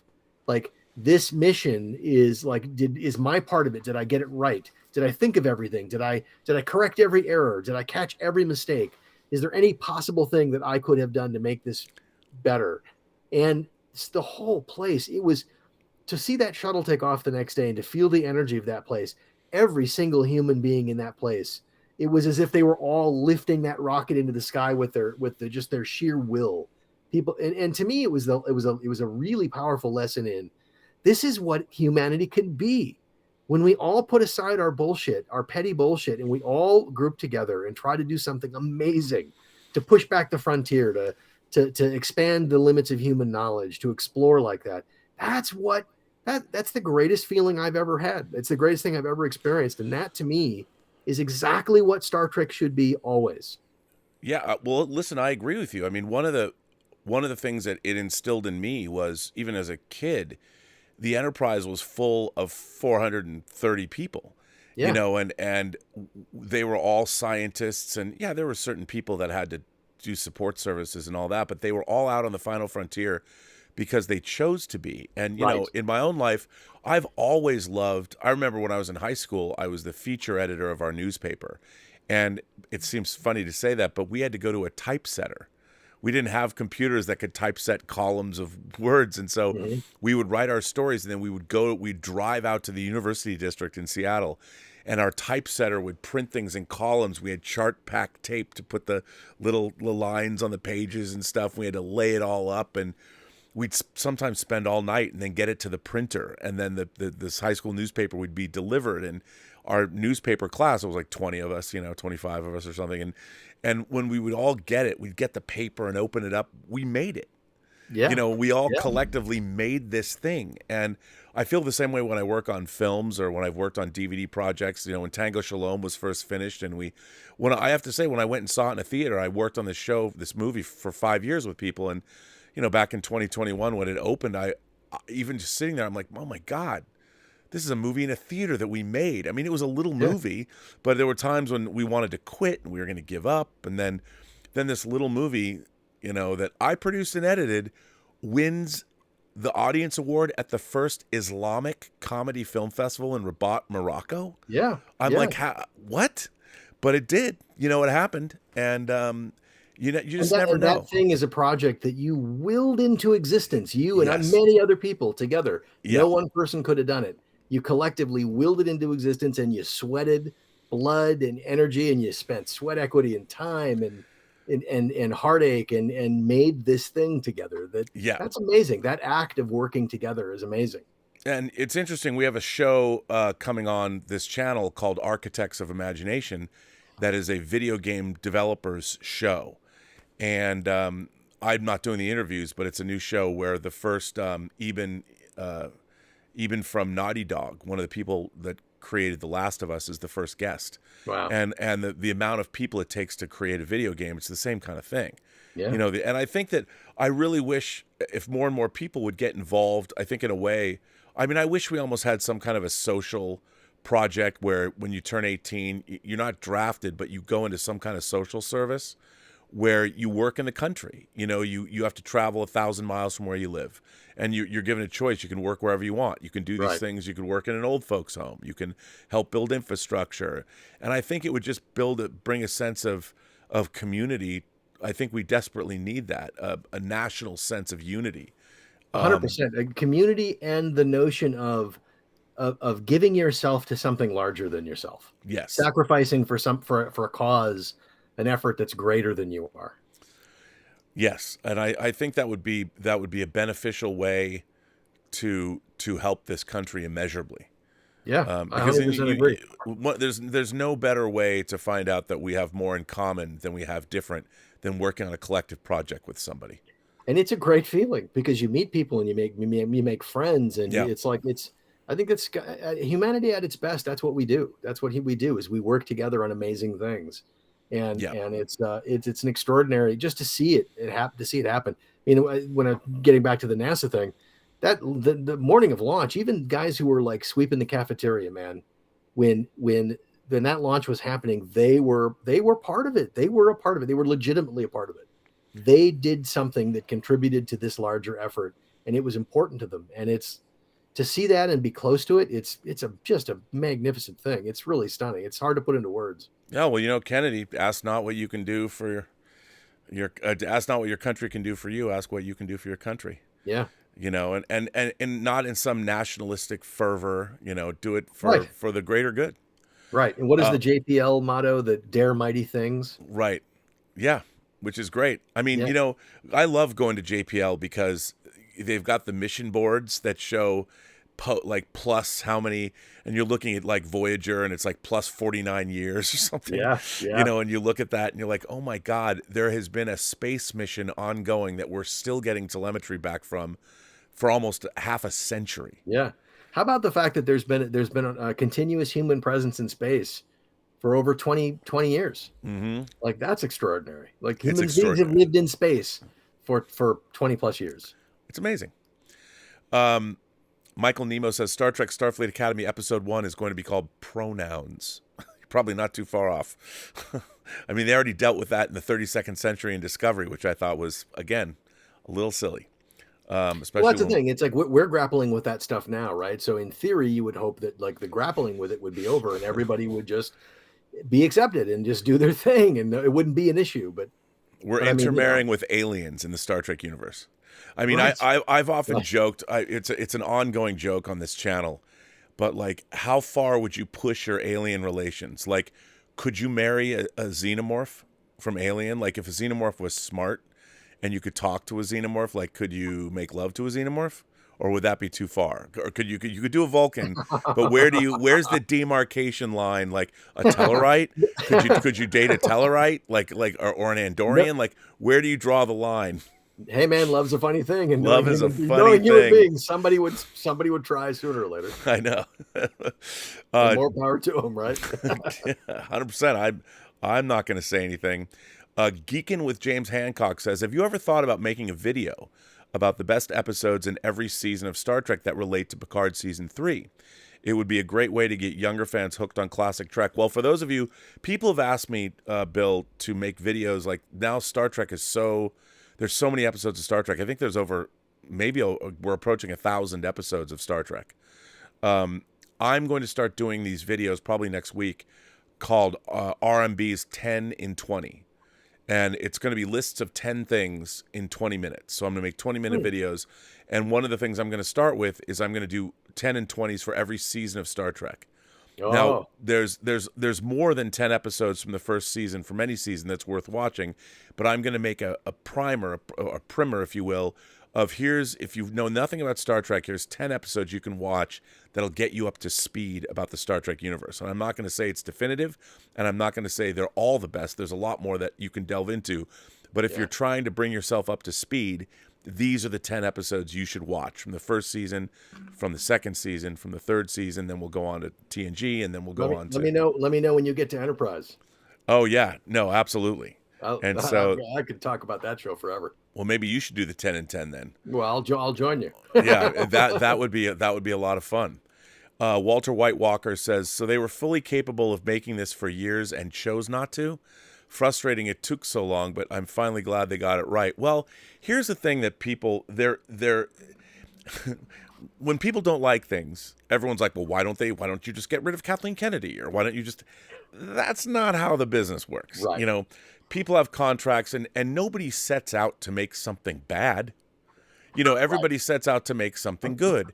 And when you get control of a franchise, like, do you think that Alex Kurtzman walks around and thinks Star Trek Picard seasons 1 and 2 are bad? I mean, I think actually in a way he probably does know that, because knowing how, like in season 2, they didn't know what they were doing. You know, they were floundering. They didn't have, the scripts weren't as tightly written because, look, sometimes the way TV is produced, you had to go get Patrick Stewart to be in it, first of all. Then Patrick Stewart, he agrees to be in it because he wants certain things. I want these kinds of stories told. I don't want the Next Generation cast in. You know, that was something he didn't want at first. Right. And then for Patrick Stewart, he wants what he's concerned with. Patrick Stewart's not going, well, let me think about what Jean-Luc Picard would want. No, he's thinking about what he wants. You know, so you have to deal with personalities, and you have to deal with egos, and it's a wonder anything gets made. And the economics of the business today are completely different than they were 10, 20 years ago, right? Completely projects that like the kind of things we grew up with in the 70s and 80s that were adventurous and unique and oddball, little kitschy things. That stuff just doesn't get made today because the economics just are not there. Yeah, and everyone is risk averse, and you know, everyone's also, they're terrified. Yeah. And I think one of the things that allowed this season to get made, and it's something that needs to be stressed, is, you know, Terry Matalas, he could risk it all. You know, he could do things like he wanted to get Moriarty back. People are like, well, why do you want to get Moriarty back? You know, it's a small thing. Well, I want him. You know, by the way, the actor who played Moriarty was also in Hunt for Red October. And so was Gates McFadden. That's right. He was. My God, he was, wasn't he? But, you know, if you really, that was another thing that we talked about last week, is that, or I didn't, you weren't here, but Christopher and I talked about the fact that Data's memories, the fact that you have the Raven, you know, the fact you have Moriarty, because it harks back to when Data and Geordi dressed up as Holmes and Dr. Watson, Holmes and Watson, in the second season of TNG. Yeah, well, the thing I love about it too is that it's, remember when it was teased in one of the last teaser trailers that Moriarty was going to be back, and there was a whole contingent of fans that go, oh no, he's going to be, you know, they started griping about it, and, you know, and it just turns out that it's just a little moment in one episode. It's not a whole thing, it's not a whole subplot, it's just a teeny little thing, but the way that teeny little thing was used was lovely, because it's the thing that was the key to unlocking the, you know, the information they needed, and to figure out who it was. And it was a personal connection, right? Because Data would know that Riker would remember that melody. Yes. It was so cleverly used. And there are a lot of things like that this season that I'm really impressed with. Yeah, absolutely. And that's why I like this show, that, you know, Terry Matalas could have said, no, I don't want to do that. But they didn't even want him to get the actor. He was willing to put his own money down to get the actor to come back to do this little bit. Wow. And you know, people complain, if you watch the episode, the vault, that the Daystrom Station probably is full of all kinds of scientists and things, but we were looking specifically at the vault. You know, that and they talk about that. They're going, here's where this stuff is kept. It's in the vault. It's in the center. It's controlled by an AI. You can't just go in there. So that's a much bigger station. There's probably all kinds of scientists working there, but that's not where they went. The same thing with the Starfleet Museum, right? There's got to be thousands of people. It's a giant space station. Yeah. It's not just Geordi and his daughter there. There's got to be thousands of people working. Yeah, of course. And the thing is that's another thing. I mean, I don't think it's telling tales out of school. We don't see all of those ships suddenly turned on and put into service, you know, and right. And we didn't get to talk about this, but even the cloaking device, people are like, well, why this, why that, why? And it's like, look, you know, they took this cloaking device, they made it work. It was 100-year-old technology. It was hot wired in there. I mean, I believe that.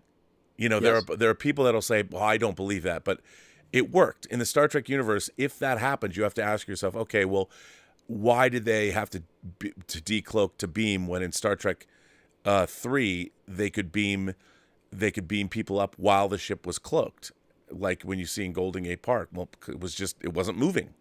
Right. You know, it wasn't. There's all kinds of reasons you can make up for that, right. And you just have to use your imagination. Mark Spector's Avatar says we need a Star Trek show with a John Wick-like character and story. Someone destroys his space dog and he goes apeshit on everyone. Well, that wouldn't really be Star Trek now, but maybe that could be a villain.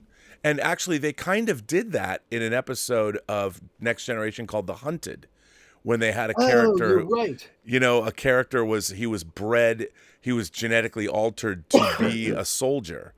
You know, and he was, and then he was captured and on the Enterprise, and that was pretty interesting. Walter White Walker says, "Man, do I need to mount a rescue for Tuvok myself? Well, where is he? Where is Tuvok? I mean, I guess they know where he is because they called him, but Who knows? Maybe that was on a private channel. I don't know. Ditzy Ditzy just became a member. Thanks for becoming a member. I appreciate that. Joe Panora says, with your years of experience in the film industry, how long would we need to wait to hear if Paramount greenlights another series with Terry at the helm?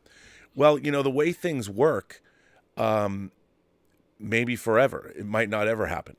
Right now, there's no plans. I mean, they announced this Starfleet. Now, to be fair, the Starfleet Academy series has been in development for over a year. Yeah. Way before, you know, so Terry comes along. And if they want him, I mean, Terry would have to go pitch a show. And I think when this show, when Picard season 3 is over, I'll tell everybody there is a post-credit scene. So don't not watch the credits. And it'll leave you with, you'll be like, where's the show? You know, it really does leave it off on a fun note. But it really depends on how many people watch it. You know, well, even the Starfleet Academy show is, I think I read in the Hollywood Reporter, the Variety, that it's not even going to start production until next year. Yeah. So stuff takes time, and it'll be very interesting to see how Paramount evaluates the ratings. You know, the demand, the streaming demand for this season, how well the discs sell, how well we haven't talked about this yet, but the season 3 soundtrack is coming out in May on limited edition vinyl from Lakeshore Records and also digital. And including lossless digital, like, oh man. But it's I mean, I think they're going to look at all those things and see what demand is. And we're also at a time when the streamers are cutting budgets, right? Because they're realizing that they're spending a lot of money on production of these original shows, but they're not making a lot of profit back from these streamers, because most people aren't, there's only, as I think we talked about before, there are only so many households in the country. In the world that it can be. And that's another thing. They've announced this show. They've announced Star Trek 4 how many times with how many different directors and how many different writers. I mean, there's no guarantee that this show will even get made. Think of how many Star Wars shows have been announced and Star Wars films have been announced and have just fallen away. Yeah. And look, the entire entertainment business is in a gigantic state of flux. There might be another strike. Who knows what's going to happen. But I would love to see, I think, here's the thing about Terry. If and I would recommend everybody go back and do this. Watch he show ran, and Christopher Monfette and some of the other people work with him, his other team, this composer, Todd Stashwick played Deacon. Watch the 12 Monkeys series. The 12 Monkeys series is a very tightly constructed time travel. It's a riff on Terry Gilliam's 12 Monkeys, which was a riff on Chris Marker's film La Jetée. But check out that series, because where's that available in streaming? Because I know there was a Blu-ray. Yeah, I have I got Australia. Terry gave me the Via Vision. Right. He gave me this this box set came out from Via Vision. Yeah, that's in Australia, so that's an expensive import. But I know there's also a domestic DVD release, and I'm sure it's available for streaming somewhere here in the States, right? Yeah, it's really, really good. I mean, as Terry says, the first season's pretty much set up, but it's really tightly constructed, and they knew exactly where they were going. So I would, and the thing about Terry is, it's so funny when people you have online fights and people are a lot of people don't understand that I've been working in the industry for 34 years, but like, I was as surprised as anyone else to know how much I like this show. And, Terry, I've never worked in TV. I directed 5 episodes and edited 5 episodes of Femme Fatales. What if somebody came along and said, okay, Rob, you can be on a new Star Trek show, what would I do? I'm not a WGA writer. I can't work in the writer's room. I could be a consultant. Yeah. I could work in post. I'd love to work in post. But there's nothing I could do. Like, nobody could. I'm not currying favor with Terry Matalas to get a job. I mean, as a matter of fact, I'm working on another film right now. I got other things I'm doing.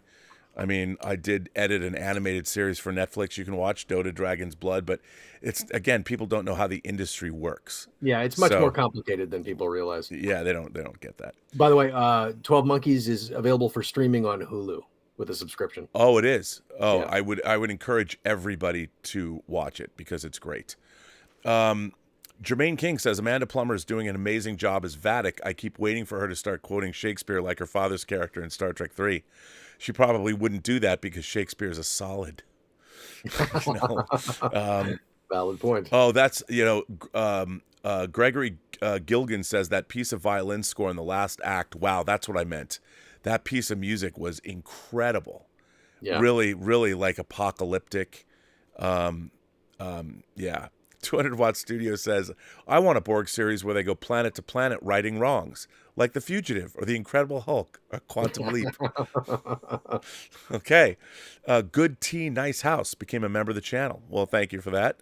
That's, of course, Worf's line from the third season TNG episode, The Survivors, which is one of my favorite episodes of The Next Generation that never winds up on anyone's top 10 list, but it's great. Walter White Walker says, any chance we see Jeffrey Combs this season? Sadly, no. Although that would be cool if we did. Jay Alley has become a member, and we're caught up with Super Chats.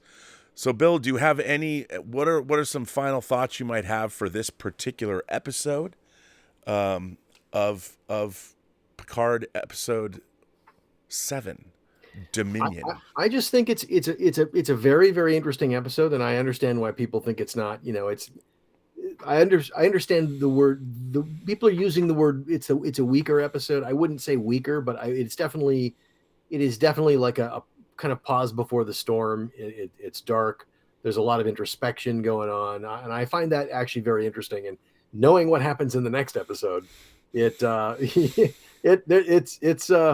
stay tuned because I think this episode is better. I watched them both back to back, and I think like a lot of these episodes, when you see them together, you understand the method to the madness. And I have to say, one of the things that I've been so surprised at, even Terry, when I first met him, he's like, you really watch this show over and over? Like, you want to watch it again? I found myself rewatching these episodes, even though I've seen them already 3 times, watching them 2 or 3 more times. Yeah. Because I've just enjoyed them that much. Yeah. And, I'm the thing is you have to look at something for what it is, not what it isn't. Correct. And I think it's a good idea. It's always a good idea not to take your preconceptions into it right? You got to let the filmmakers or the storytellers have a fair chance to win you over. Absolutely.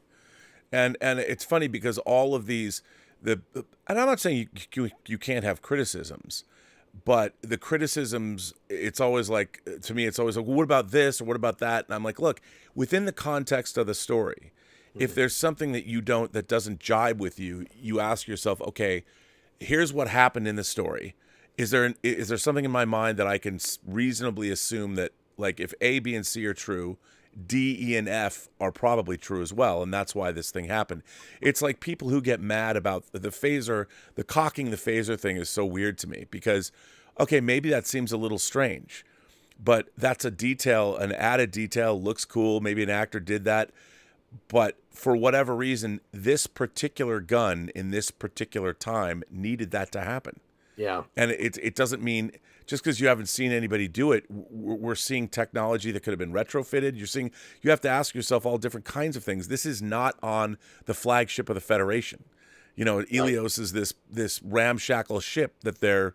So you have to go, okay, well there's probably something like that happening. Yeah, and that's also very superficial to be triggered by. Like I'm looking at the deeper story issues and the logic of the storytelling and the logic of the world building and do things seem plausible? Does the tone seem authentic? Like that's the stuff I'm focused on. I mean, you can go back later and really, really nitpick every little thing like that. But I review thousands of movies. I mean, this is what I do all the time. And what I like to do is just the first time I watch something, I just turn off the critical hat.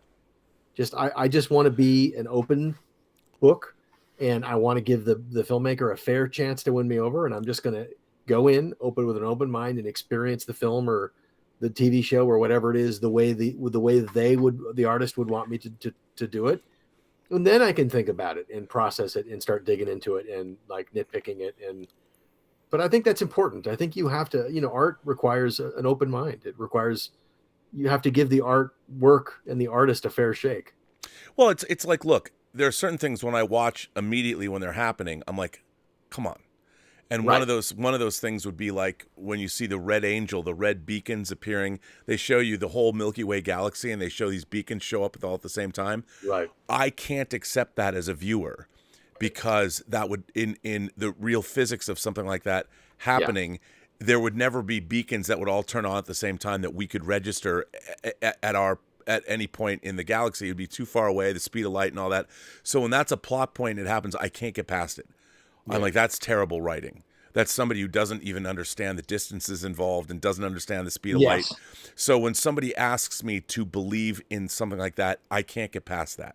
Right. That's something I can cock a phaser or cock a phaser rifle or whatever it is. We don't even know if it is a phaser rifle. It's a plasma rifle. We don't even know what it is. We don't even know where it came from. It's modified. Who knows? That doesn't bother me. Right. But when I see something where the stellar mechanics are not taken into consideration, and there are some people that say, like, even how close you come in and out of warp, like going to warp, like they went to warp too fast next to the space jellyfish that were just coming out of.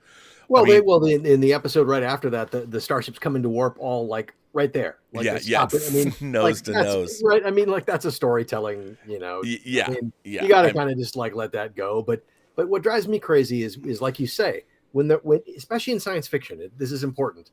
When they do something, when the writers do something, or the story does something, and you just know the reason they did that is because they just didn't know any better, right? At least with this season of Star Trek, I really feel like would they really do that? But I trust that these writers thought about that and thought it through, and right, like they made a choice to do it, but they knew what they were doing. They weren't playing fast and loose, and too many writers who write science fiction, especially for television, just don't understand that you really deeply have to think all those things through. Right. The audience expects that. And also, like, we know there's no sound. The space is a vacuum. We know there's no sound. Right. So we're willing for dramatic purposes to accept sound. You know, when you're watching it, if I was editing something and a spaceship goes to warp and it was perfectly silent, unless I was Stanley Kubrick and had the Blue Danube playing, it'd be like, that would never, like, there's no sound there. You got to put something there because you're watching a movie or a TV show. So you have to bring the audience in somehow. But the great thing about Kubrick is Kubrick acknowledged scientific reality by showing, you know, the Pan Am shuttle having to match the rotation of Space Station 1 before it could dock. Yeah. Now, when you do something like that, that's one sequence where the filmmakers are saying, see, we do understand the stellar mechanics. And so once you've done that and set it up like, okay, you've made me believe, and the filmmakers have said, we know, then they can get away with bending those rules later because they've already ensorcelled you into believing. And that, to me, that's also great writing. Yeah. You know, once you get those asks, once you set up that you know what you're doing, well then, or that you've acknowledged scientific possibility, then you could bend the rules. Right, and the reason is because trust has been established with your audience. Yes. Right? That's the key thing. Yes. And I think that's really important. And when you're writing science fiction, the problem is if you just pile on implausibility after implausibility after implausibility, you can't watch anymore because you haven't established that trust with an audience. And I think the writers, I mean, it's really interesting. Like, there's all these people saying, oh, this is just bad writing. And I'm like, well, what are examples of that? Like, when you say bad writing, what does that mean? Yeah. Like when I'm watching Riker talk about losing his son and looking into the abyss of Thad being dropped into his grave, and then, as we've talked about, coming out of it by seeing this birth, I think that's great writing. You know, it sets up the character ran away from his wife, ran away from his daughter, ran away from his responsibilities because he's tried for years to get over his grief. He's too consumed by it, and he left. And by the way, we'll find out more about that. And you're right. It's something that's been thought through. What I tend to find, and I see this a lot with like people talking about movies on Blu-ray and DVD and 4K and all that kind of stuff. I tend to find that when people fall back on, bad writing, like, they're using that language very imprecisely. People mean a lot of different things by when they say bad writing. They don't necessarily either know what they're talking about, or there's something specific that maybe triggered them, but like they're not being precise about that, and so they just it's bad writing. Yeah, people do that, and people do that a lot, and even talking a lot of different things. They use imprecise language to talk about things. I think that's one of the reasons why our political discourse in this country goes so off the rails so often, is because people use these buzzwords and terms all the time, and everybody means something different. Yeah. And so you're talking past each other, right? I totally agree with you. Also, I think that there is a cool factor. If something isn't cool enough for you, like you're expecting to get a certain cool thing going on and you're not getting it, or some people don't want to hear about the emotion. They don't want to hear about a dead kid. You know, they don't want to hear Riker talking about him running away. They don't buy into it because they're like, my hero would never feel that way. And I think one of the reasons that I think that's true of the TNG characters were written as archetypes in the series. They couldn't change. And when you would actually get moments where, like in the Drumhead or like in Family, when you saw Picard go home and you met his brother Robert and his wife and you saw them fighting in the vineyard or something, that's something you would never have seen on a Star Trek episode before. But because after the experience of being turned into Locutus, they could get away with an episode like that. But they never referred back to it in the series. Right. You know, you never saw Picard call his brother and go, hey, Rob, how you doing? Right. Except, you know, we did get little hints of it, right? So like in the last episode, you see him in the family vineyard and well, then, I mean, they went back to that in, you know, like in All Good Things. You know, he went back. And in Generations too, but you're right. Like you never saw a scene where he just was talking to his brother. Like, hey man, how's it going? Like, what have you been up to? Like, how are you? And that was just a function of how television worked. You know, it was an anthology show. When you got to the end of the episode, it resets back to where you were. I mean, the trauma of being Locutus, they would occasionally touch on it, and they touched on it in First Contact. Yeah. But this was a horrible experience, but they gave us one episode, which was something.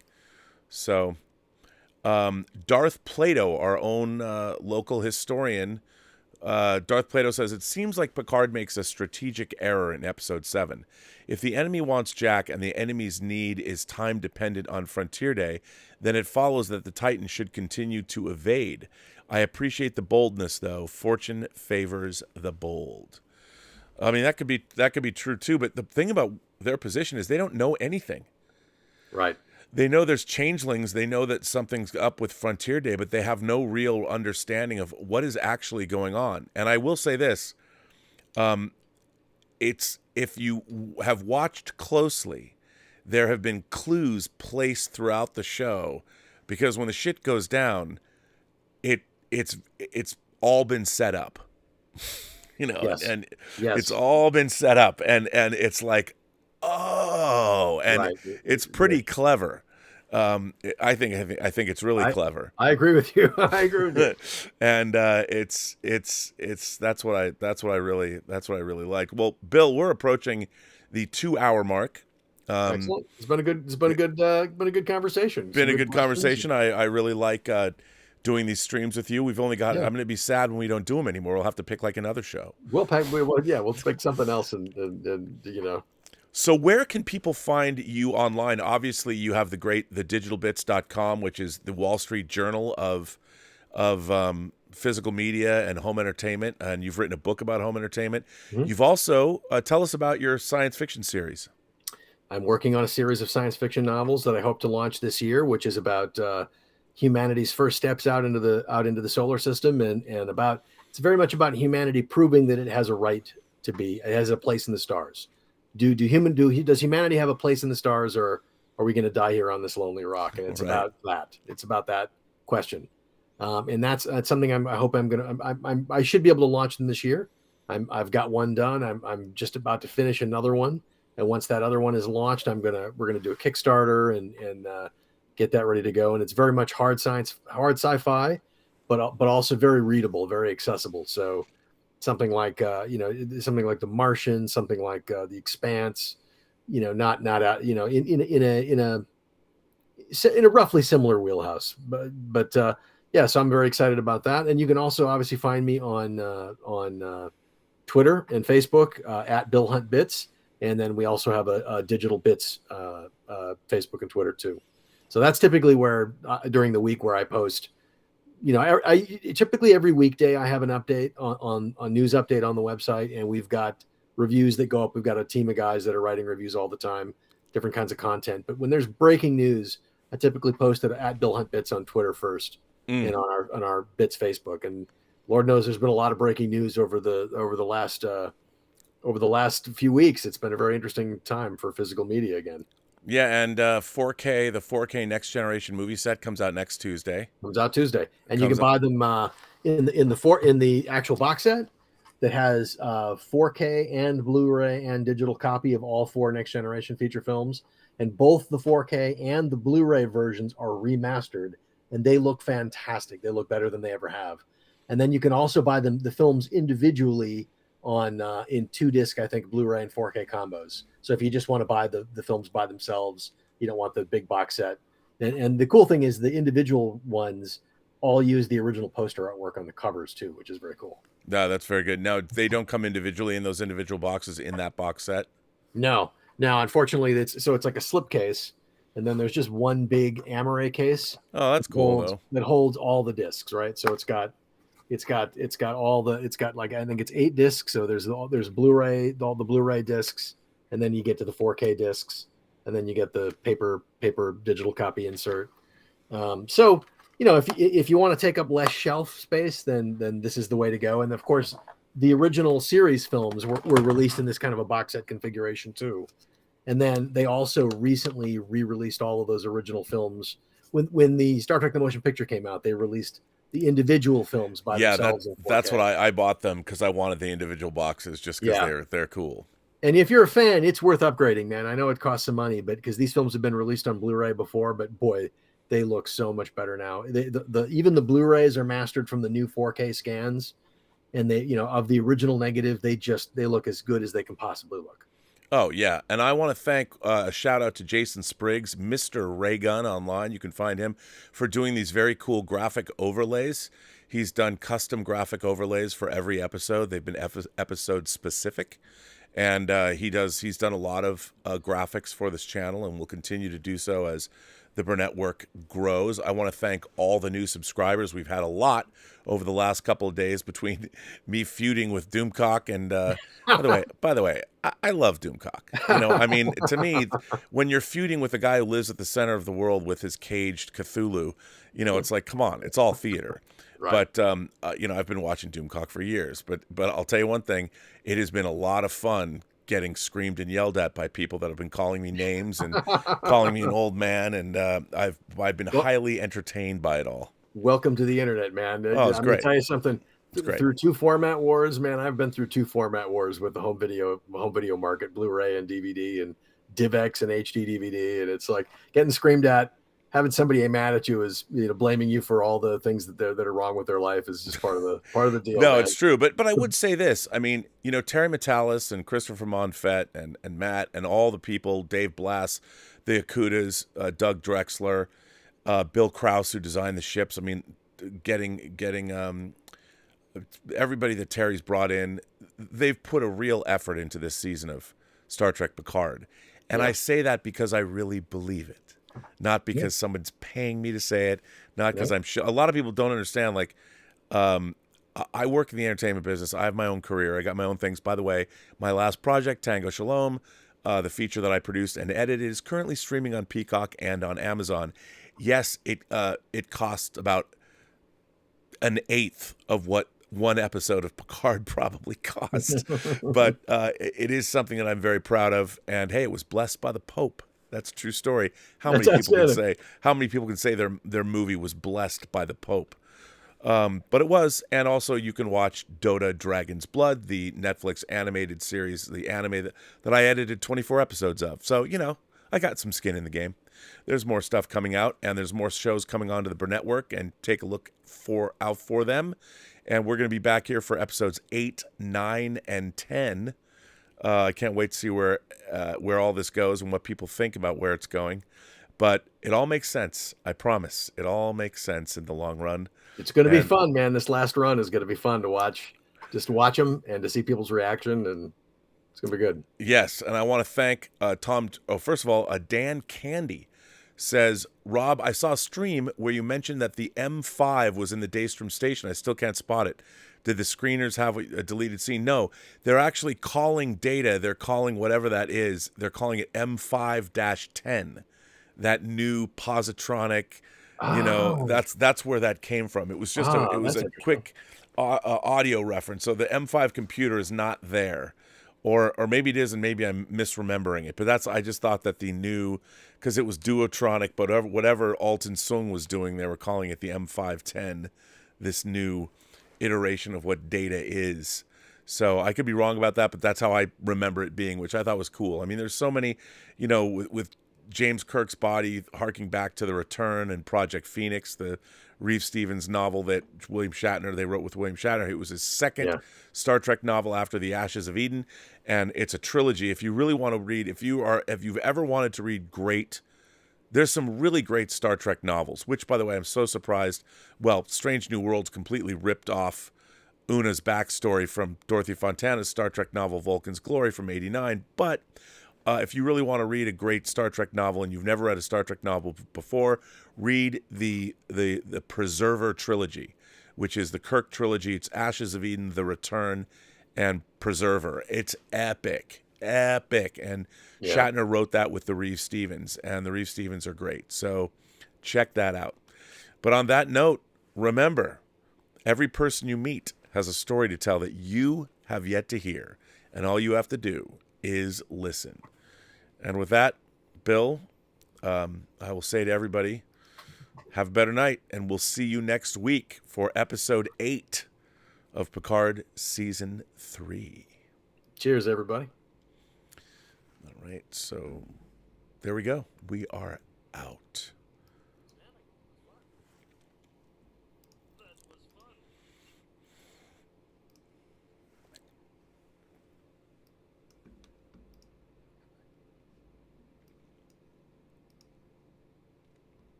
And we're out.